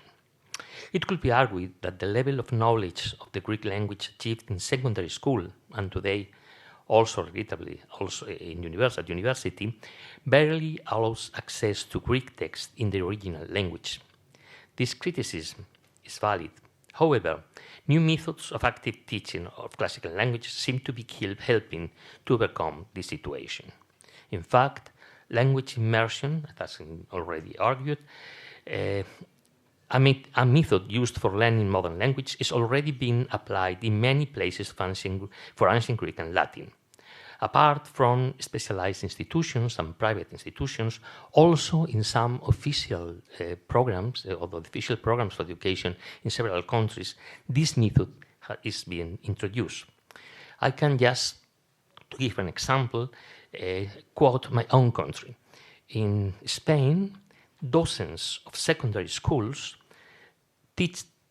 used to teach the ancient Greek language and Latin using active methods. In a whole region, as is in the northwestern region of Galicia in Spain, the university entrance exams offer now the choice between a traditional, so to say, Greek translation test and a test of comprehension and written and spoken expression, exactly as for languages such as English, French, or German. So, also in official programs, this method is slowly, it's true, but is winning its place. It therefore seems that there are ways to accelerate the acquisition of sufficient skills to access real text in ancient Greek within a reasonable period of time.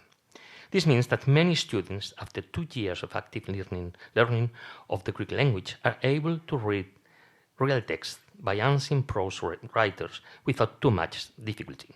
This opens up a very optimistic perspective on the possibility of keeping the teaching of ancient Greek alive and attractive to new students. In fact, in schools where this active teaching is offered, the number of students choosing this subject in secondary schools has increased considerably. However, in order not to prevent an overly positive future to positive, we must remember that there are still many teachers and educational authorities who are unaware of this modernization of methods for teaching and learning classical languages, or who reject it because they are unable to apply them themselves or are unsure of the results.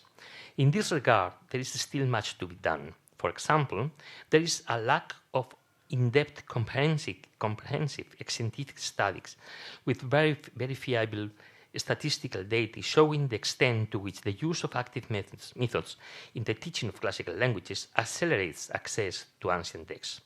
For now, we only have partial results and very positive but relatively isolated experience. There is still much to work in a scientific way to be done in this field. There is a fourth argument that is repeated by many classicists and is extremely appealing. Learning language such as ancient Greek encourages the development of young people reflective and deductive abilities. In short, their reasoning skills. And indeed, we can understand that the effort to understand ancient texts, the need to take many variables into account at the same time, can be a magnificent exercise in learning logical reasoning. It should come as no surprise, therefore, that throughout its history there have been so many brilliant people who have acknowledged the depth to their training in classical languages just to reach to their brilliant results. We could mention many of them, I had some names here, but I will skip also this. However, there is still much to be done also in this field. At least as far as I know, no serious scientific study has been conducted that associates the learning of classical languages with special intellectual development. It's mostly an intuition. It will be necessary to conduct a study on a significant number of young people and compare the results with other young people who have not studied classical languages. The result of such a survey could be decisive either in rejecting this argument or, as we believe would be the case, in demonstrating that there is indeed a relationship between learning languages such as ancient Greek and Latin and general intellectual development. A fifth argument, excuse me, this is an example. I don't know if this, excuse me, yes. Well, I will go directly. These were some examples of that. A fifth argument, also vague, but defended by many specialists, is that the study of classical languages and, in general, knowledge of antiquity contributes to the development of young people's critical thinking. This impression is based on the fact that understanding ancient texts, especially in their original languages, allows one to delve deeply into the meaning of words and phrases, choosing a particular interpretation on the basis of plausibility and logic.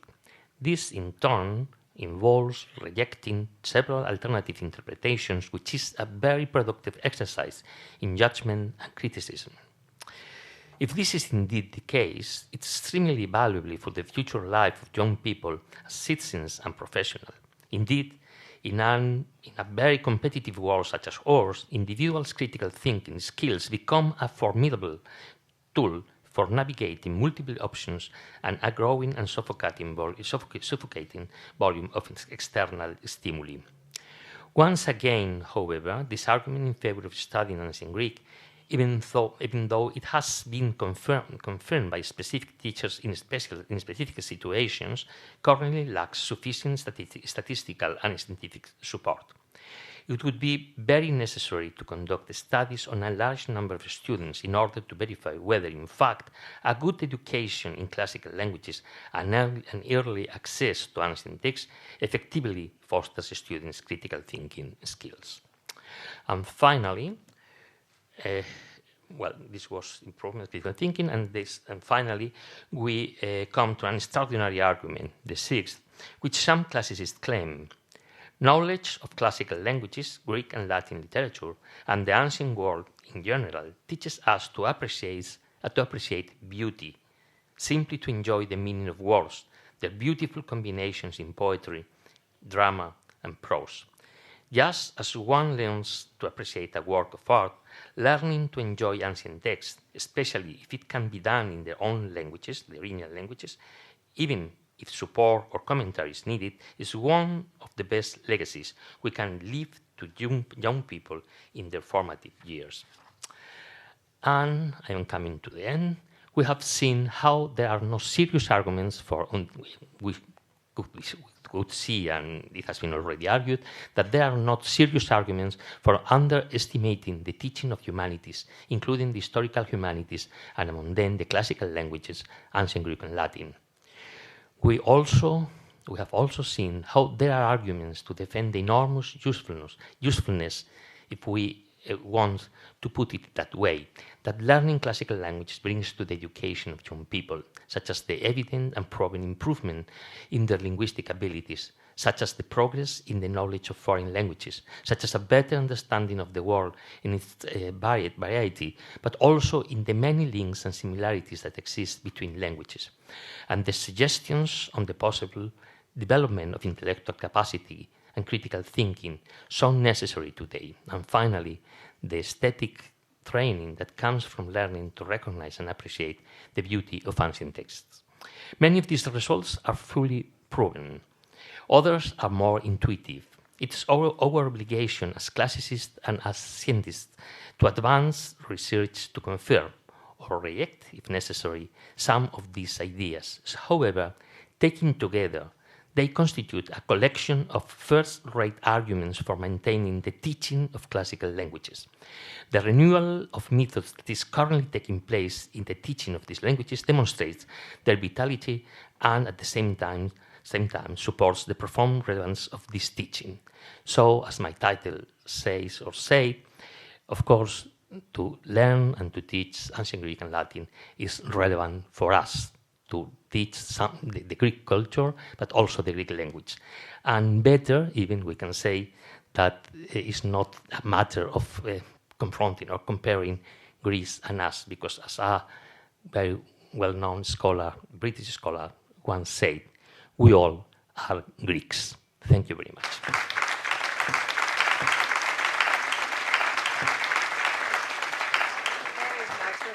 Σας ευχαριστούμε πάρα πολύ. Σειρά έχει ο κύριος Κριστόφ Ρίκο, γλωσσολόγος, καθηγητής ελληνικών στο Πανεπιστήμιο του Στρασβούργου και στο Polish Institute στην Ιερουσαλήμ.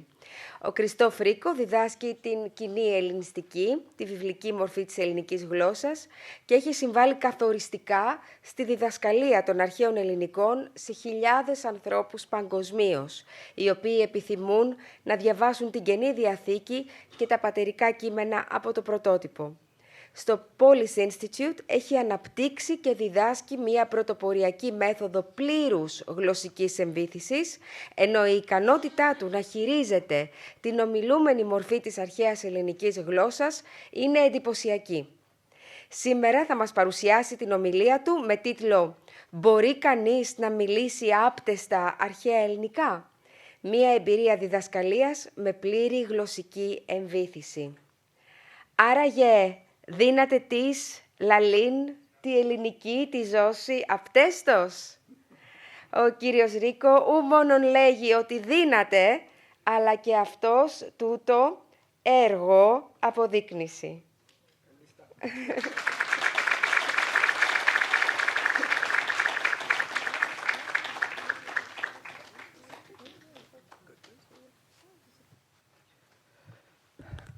Αγαπητοί φίλοι, εγώ μόνον δύναμα λαλέιν τε προφορά μου, καί όιδα κάλλιστα ότι ούκε στην, ίσως ούκε στην χε καλίστε προφορά, χάουτε στην χε προφορά χεν εγώ ριγνώσκω.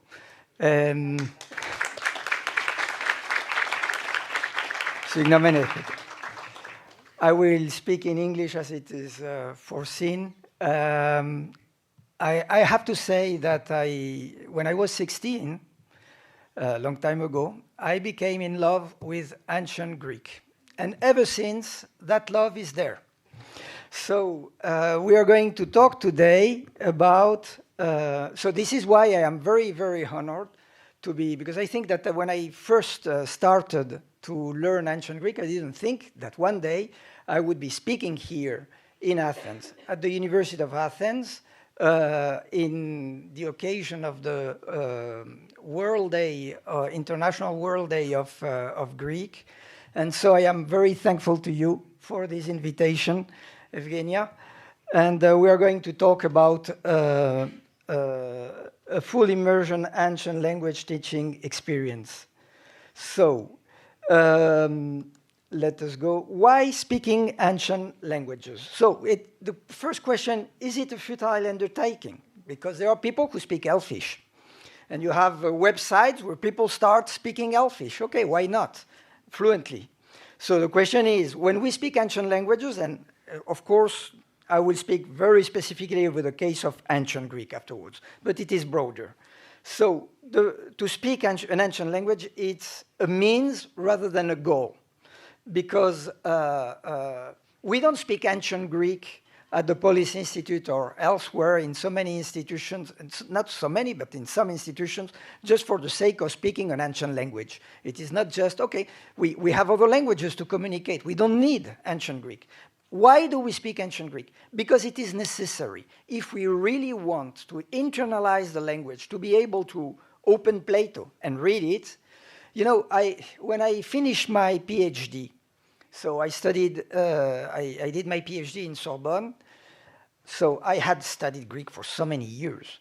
I was not able to read Plato in the text without dictionary, and I mean, the most I could do is 20 lines in 2 hours with a dictionary and with mistakes.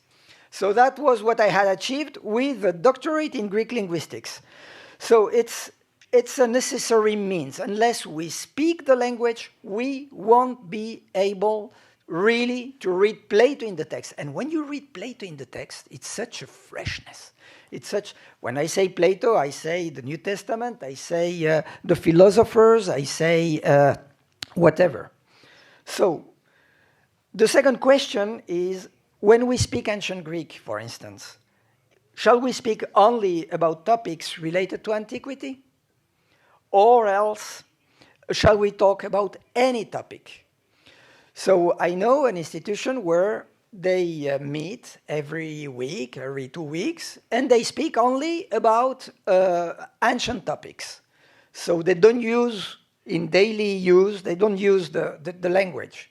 But the problem is, I've noticed that so many times, just at the Polish Institute with my Greek students, even outside the class, we speak ancient Greek. Okay, the first month they can't, but after a first intensive month of Greek, they can.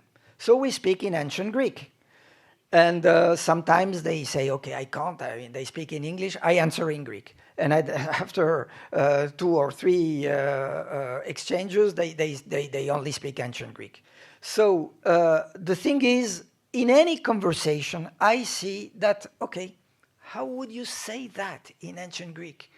And then it helps me, because of the use of the daily use, it helps me finding and searching the appropriate phrase that reflects the way in Koine, Kini, or in Attic, that phrase would be said.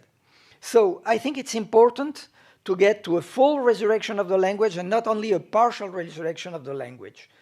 And it is the way to reduce the distance between them and us. Okay. So is it possible to speak an ancient language? There are reconstructed languages where we lack direct evidence, like in European. One can only reconstruct what left its marks in other languages. So, well, reconstructed in European, I mean, we can more or less recover something, but we are not speaking. It's impossible to speak in European as it was spoken. Then there are extinct languages. I mean, Sumerian, for instance, stops being a living language between 2000 and 1700 BC. So can we speak those languages? Well, it is easier than within European, but we need data. The more data we have, the easier it will be. But also we have an extinct language. So there is a break of tradition. That is a problem. Then we have endangered languages like Coptic, Classical Syriac, and Sanskrit. Coptic and Classical Syriac, we teach these languages in a living way at the Polis Institute. That is more difficult, but already, I mean, it is easier than the former case. Still, you have some people who speak the language, perhaps not like a mother tongue, but they have a tradition of speaking the language, so it's a step easier.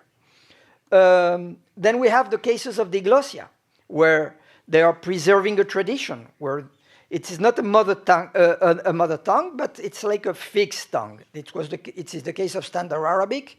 People don't speak Standard Arabic, but there will be lectures like this one in modern Standard Arabic.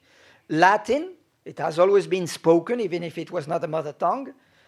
Hebrew till the 19th century, when we talk about the resurrection of Hebrew, it's not a resurrection from a dead language, but rather from a fixed language. Okay, so at the Polis Institute in Jerusalem, we try to bring back to life the languages which are the source of Western culture in order to renew humanities, because we have noticed that when people really can read in the language, they start reading. I mean, you open, you give them the key to living ancient Greek, and suddenly they start, it is like giving them the key of the Library of Alexandria. They start reading in ancient Greek. So we teach, there is no Sumerian. Ancient Greek, for sure, Latin, Akkadian, Biblical Hebrew, Modern Standard Arabic, Syriac, and Coptic. I will leave this because we don't, I will summarize this because we don't have time. So the situation today is, for ancient Greek, is a situation of, there used to be, till very recently, a real situation of diglosia between the Kathareusa, which was official, and the Dimotiki. But today the Kathareusa is mainly confined in ecclesiastical circles. So Dimotiki has become really the language of modern Greece. So there is a break of tradition ever since humanism. And there have been some trials to revive. We have spoken about William Rouse, about the Vivarium Novum, about Paideia. So the idea is how we can revive ancient Greek. So the available text, sorry for the typo, that we have in Koine Greek is extremely wide. It's extremely rich. We have up to 100,000 words in the Liddell and Scott. And 90% of this figure is about Kini Greek. So mainly when we talk about ancient Greek, we are talking about Kini. We are not talking about Attic. There are only 10 authors who wrote in Attic, and some of them have a corpus that is very, very narrow. So what are the conditions for a rebirth? Well, phonetics, we know very well in each period of time how Greek was pronounced. Modern Greek is much closer to Kini, as it was pronounced, than to Attic. Okay, there's a huge gap when a Greek from nowadays listens to something pronounced with the Kini pronunciation. He doesn't have a feeling of rejection because it is closer, even if it is not the same. So how can we enrich the lexicon? Because we need to talk about everything as an ancient Greek would speak. So we have texts like the Grammarian Ammonius, like the Onomasticon of Pollux, the Hermeneumata Pseudodositeana. I have found incredible words and idioms in the Hermeneumata. So let us take some examples. I want to talk about a bedspread, periklitron. It is in the Hermeneumata Pseudodositeana.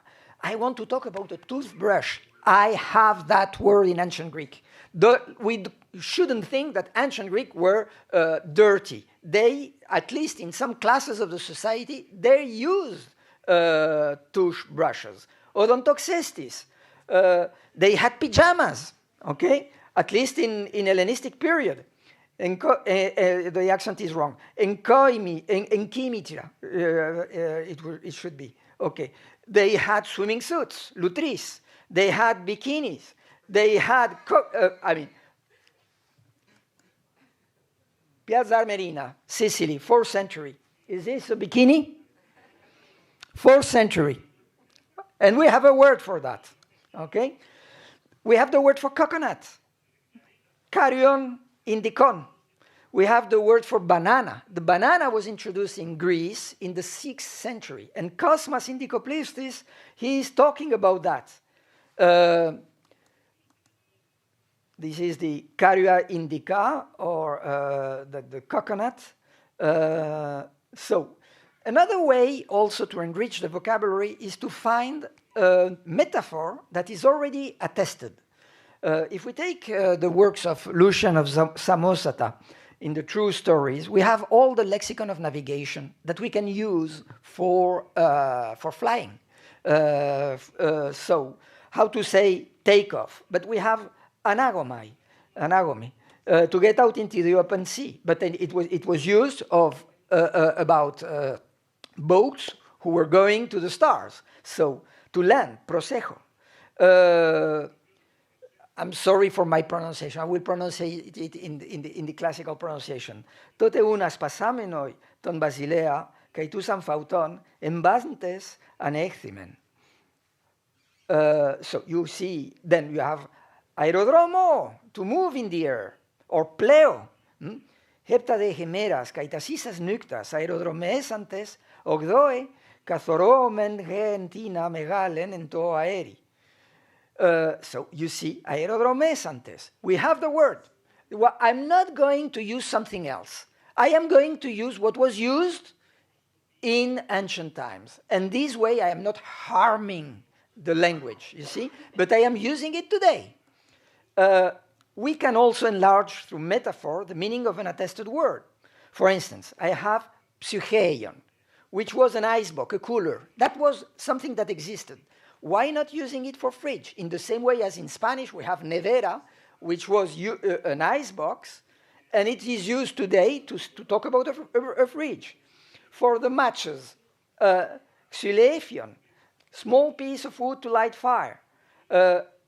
How to say a plane? I have St. Basil use aeroporun, talking about to aeroporun, talking about a bird. Oh, fantastic. Air navigator, it's a plane. The train, I'm not going to say treno. Treno, we say today treno. In modern Greek, it comes from French, train. But I know that we have some equivalents in Catharebusa, if you like them. Siderodromikea, maxa, atmokinetos, surmos. Okay. Train, it's taken from the logistical transport elements accompanying a military force. And I have, in ancient Greek, stoichos. It would be stichos with the modern pronunciation. That's perfect. This is how I say train. Then, translating modern phrases, that's another possibility. Karpos tou pathous,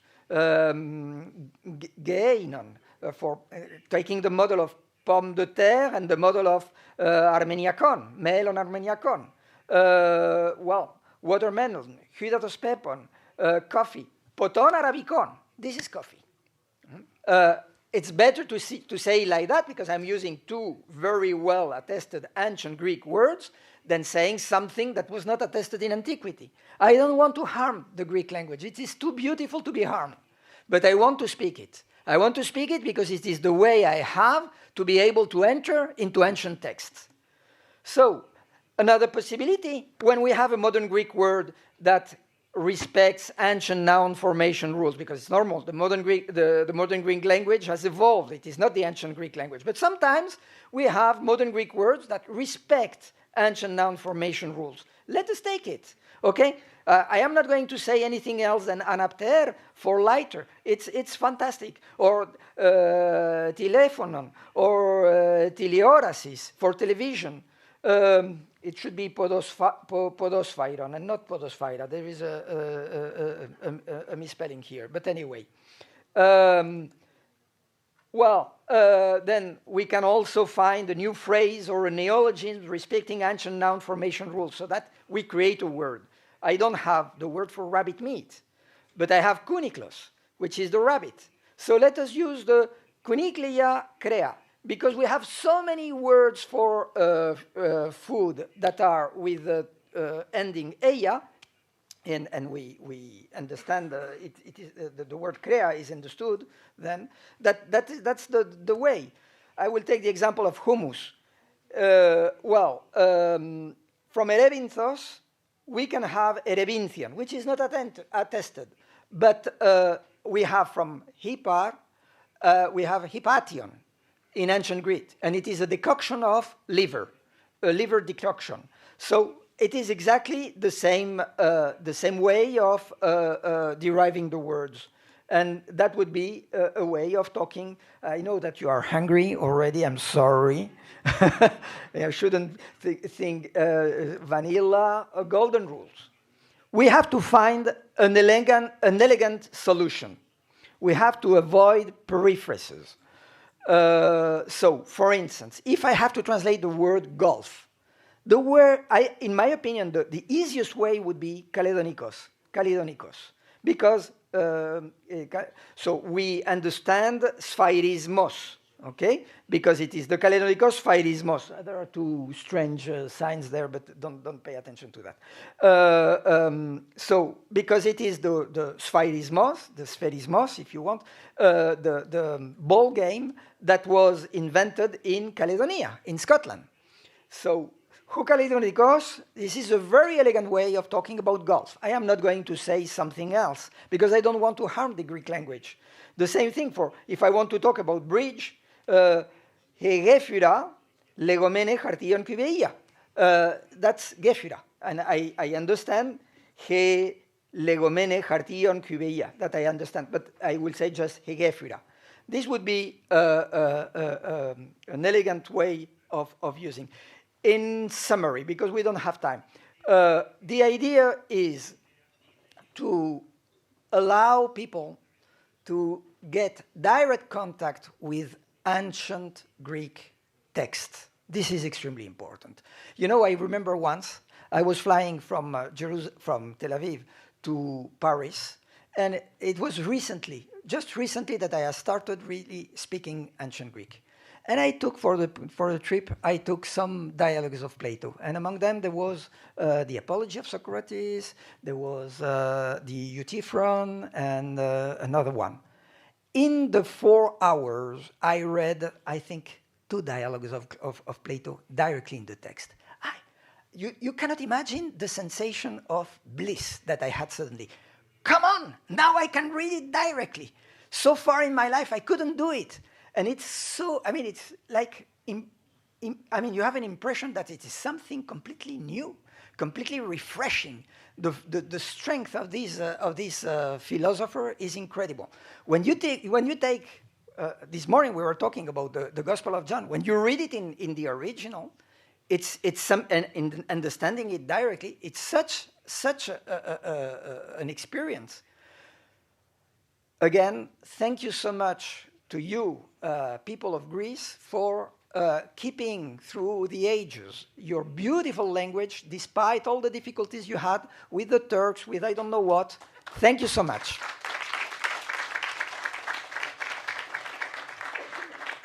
Ευχαριστούμε πάρα πολύ. Thank you so much for the inspiring talk. Σας ευχαριστούμε πάρα πολύ για αυτή την ωραία ομιλία. Και ολοκληρώνουμε το πρόγραμμα της ημερίδος με την ομιλία της κυρίας Κάλλη Σάρμαν, ιστορικού και στελέχους διοίκησης στην Ipsen Pharmaceutical. Η διαδρομή της αποδεικνύει στην πράξη ότι οι κλασικές και ανθρωπιστικές σπουδές καλλιεργούν δεξιότητες που επιτρέπουν τη μετάβαση σε πολλούς και διαφορετικούς επαγγελματικούς τομείς. Πρόκειται για μια πορεία που αναδεικνύει τη διαχρονική αξία της παιδείας ως βάσης σκέψης, κρίσης και ηγεσίας. Τι σχέση έχει η Ελλάδα με όλα αυτά? Αντιχήσεις του παρελθόντος στη σύγχρονη επιχειρηματικότητα και την ηγεσία. Ευχαριστούμε πάρα πολύ που είστε σήμερα κοντά μας.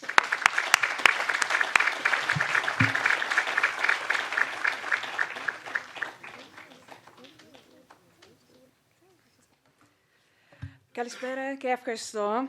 Αξιότιμοι διαγωνιστές που με προσκαλήσατε να συμμετάσχω σε αυτό το συνέδριο και ιδιαίτερα με τόσους πολλούς διακριμένους συναδελφούς. Δυστυχώς τα ελληνικά μου δεν είναι πάρα πολύ καλά, οπότε θα χρειάζεται να συνεχίσω την παρουσίαση μου στα αγγλικά. So, having butchered the introduction, you'll be delighted to know that I am going to switch to English, and thank you so much for the kind introduction. Indeed, I'm the head of a biopharmaceutical company called Ipsen. I'm based out of Athens, and I'm responsible for Greece, Cyprus, Israel, and Malta. But my degree is in history. It's not in finance, it's not in business, it's not in medicine or any kind of biomedical science. It's in history. So, maybe I'm a bit biased, but today what I would like to do actually is talk a little bit around the value of history, a background in history, an understanding of history for modern leaders, because it's actually a strategic advantage. And it's really a bit of a no-brainer when you think about it, right? Because the pillars of great leadership, communication, reason, strategy, and understanding of human nature were articulated, tested, and refined in classical Greece. So this should be a no-brainer for anybody in this room. So let's start with a central question. Why should history, in the broadest sense, matter to modern leaders? Ναι, τα ίδια είναι. Ναι. Yoyadis is also a historian, of course, so we're in good company. So we operate in complex markets.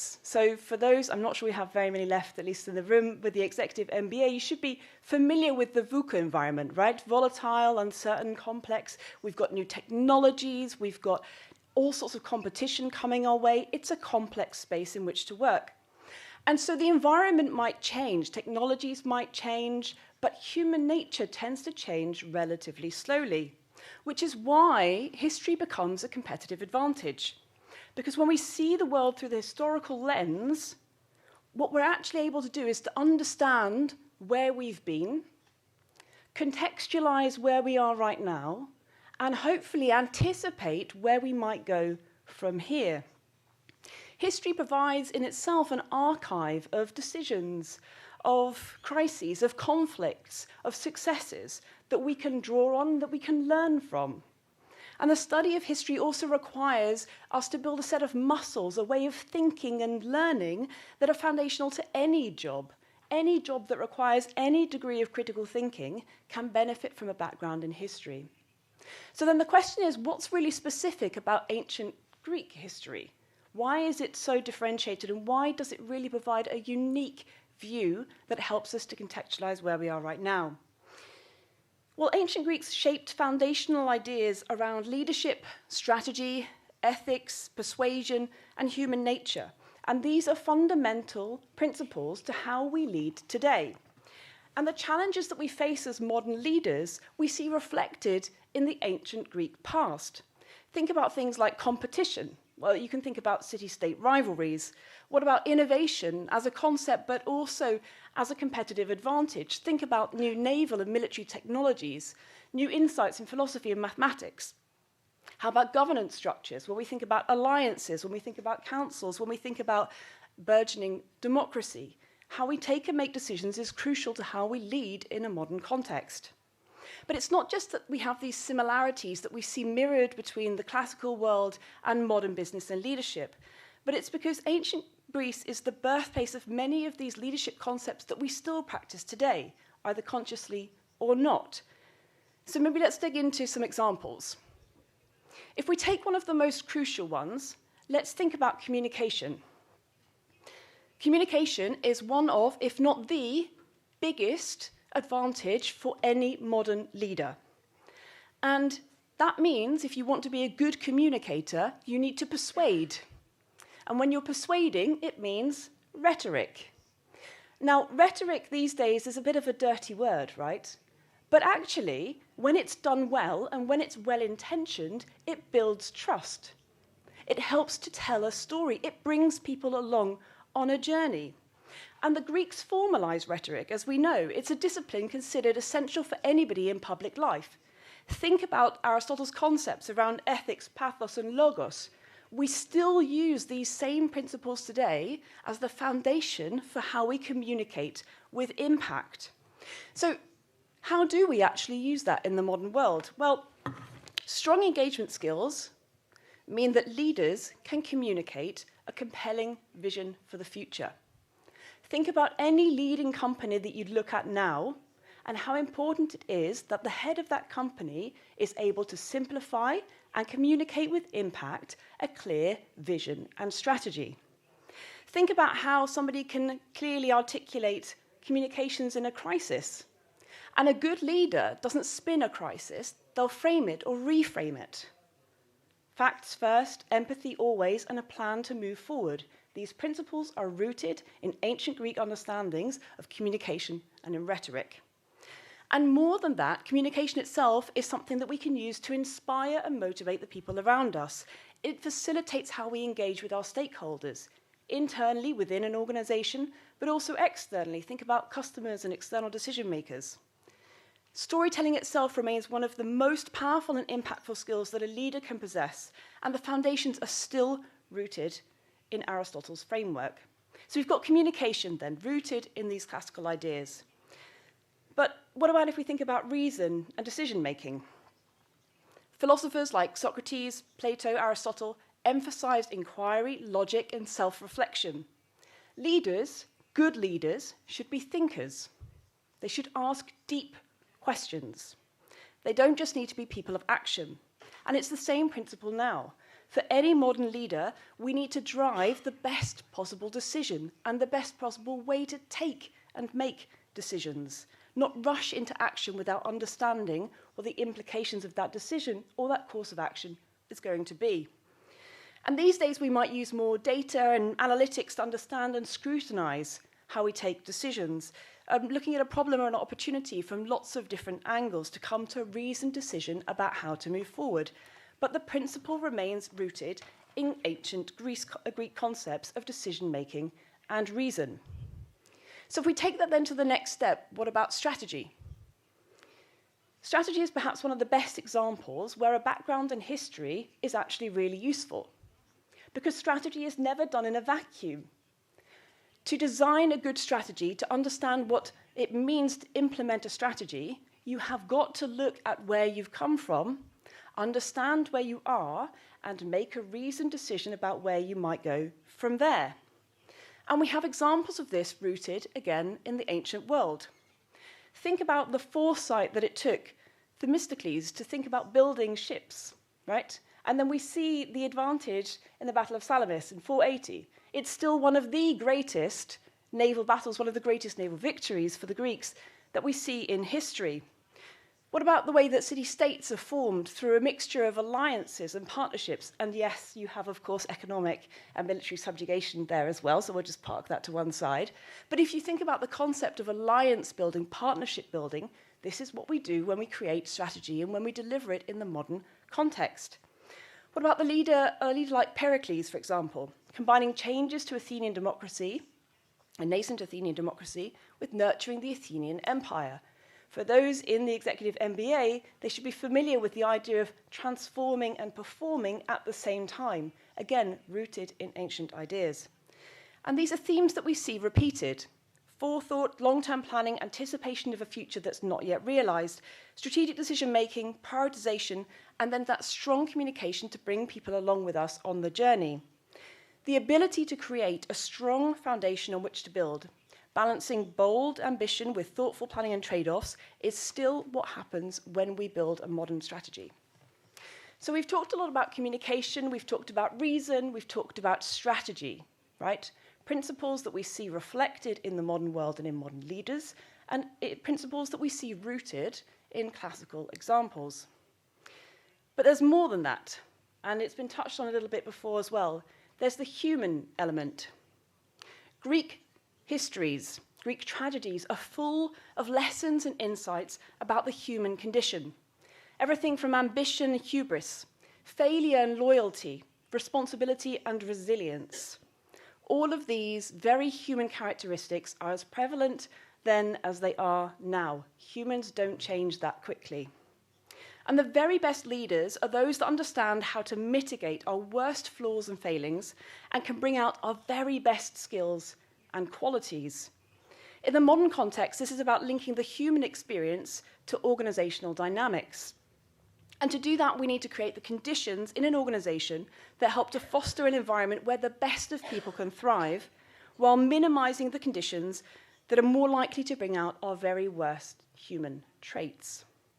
Modern leaders translate that into things like speak-up cultures and continuous learning loops, clear accountabilities, so that people can do their best work despite the fact that they might be under pressure. And this requires emotional intelligence, EQ, rather than just IQ, and a deep understanding of what really drives people. And no amount of data, no amount of modern insight changes really how we see the human condition, the human experience. And leadership means that we need to connect with people on a very human level. We need to show empathy. We need to walk a mile or two in somebody else's shoes in order to help lead people and teams, because they are the root of every good organization. And the ancient Greeks understood that. And that's why we see these musings and insights on the human condition reflected in everything from philosophy and prose through to plays and sculpture. Everything in modern leadership and modern business, in the end, we can bring back to principles from ancient Greece. So we've covered a lot of ground in a short space of time, and I want to kind of bring some of these themes together. So firstly, I really hope that you leave this session sharing my firm, and it really is a very firm belief, that an understanding of history is useful, in fact, I'd say crucial for any leader, and more than that, any person, really. And I hope, too, that you appreciate that seeing the world through the historical lens, where we're able to understand where we've been, contextualize where we are, and understand where we might go from here, is really important, and it helps to ground us in the right decision-making and taking. Secondly, I really hope that you see that classical Greece in particular provides us with a blueprint for modern leadership. Everything in terms of how we communicate and motivate people around us, to how we use reason to pressure test and make decisions, to how we develop strategy and understand people to get the most out of individuals and organizations, are rooted in principles we can trace to classical Greece. So for those of you who might be doing the executive MBA, for those of you who might be thinking about your next career, your next job, your next role, I would invite you to lead with the same clarity, the same courage, and the same curiosity that defined the ancient Greeks. To take the time to question, deeply question, long-held assumptions, to communicate with purpose and anticipate what lies ahead, and above all, to understand the people around you, the people that you might lead or work with, because strategy, innovation, change, and all the other things we've talked around this afternoon are rooted in human connection. So in recognition of Ancient Greek Language Day, I would like to say, σας ευχαριστώ πάρα πολύ. Καλή συνέχεια.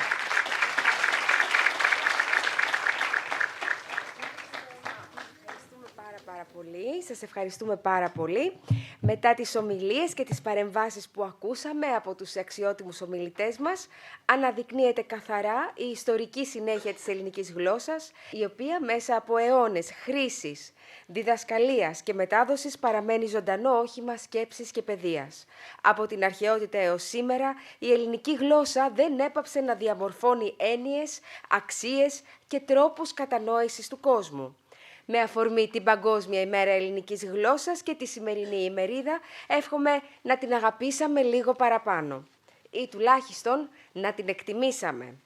Ευχαριστώ πάρα πολύ όλους τους καθηγητές, εκπροσώπους του επιχειρηματικού χώρου, τους συμμετέχοντες από την Ελλάδα και το εξωτερικό, την εταιρεία Ευρώπη Ασφαλιστική, τους διοργανωτές από το Executive MBA του Πανεπιστημίου Αθηνών, τους διερμηνείς μας, τους τεχνικούς μας, και φυσικά όλους εσάς που ήσασταν σήμερα κοντά μας. Σας ευχαριστώ πάρα πολύ.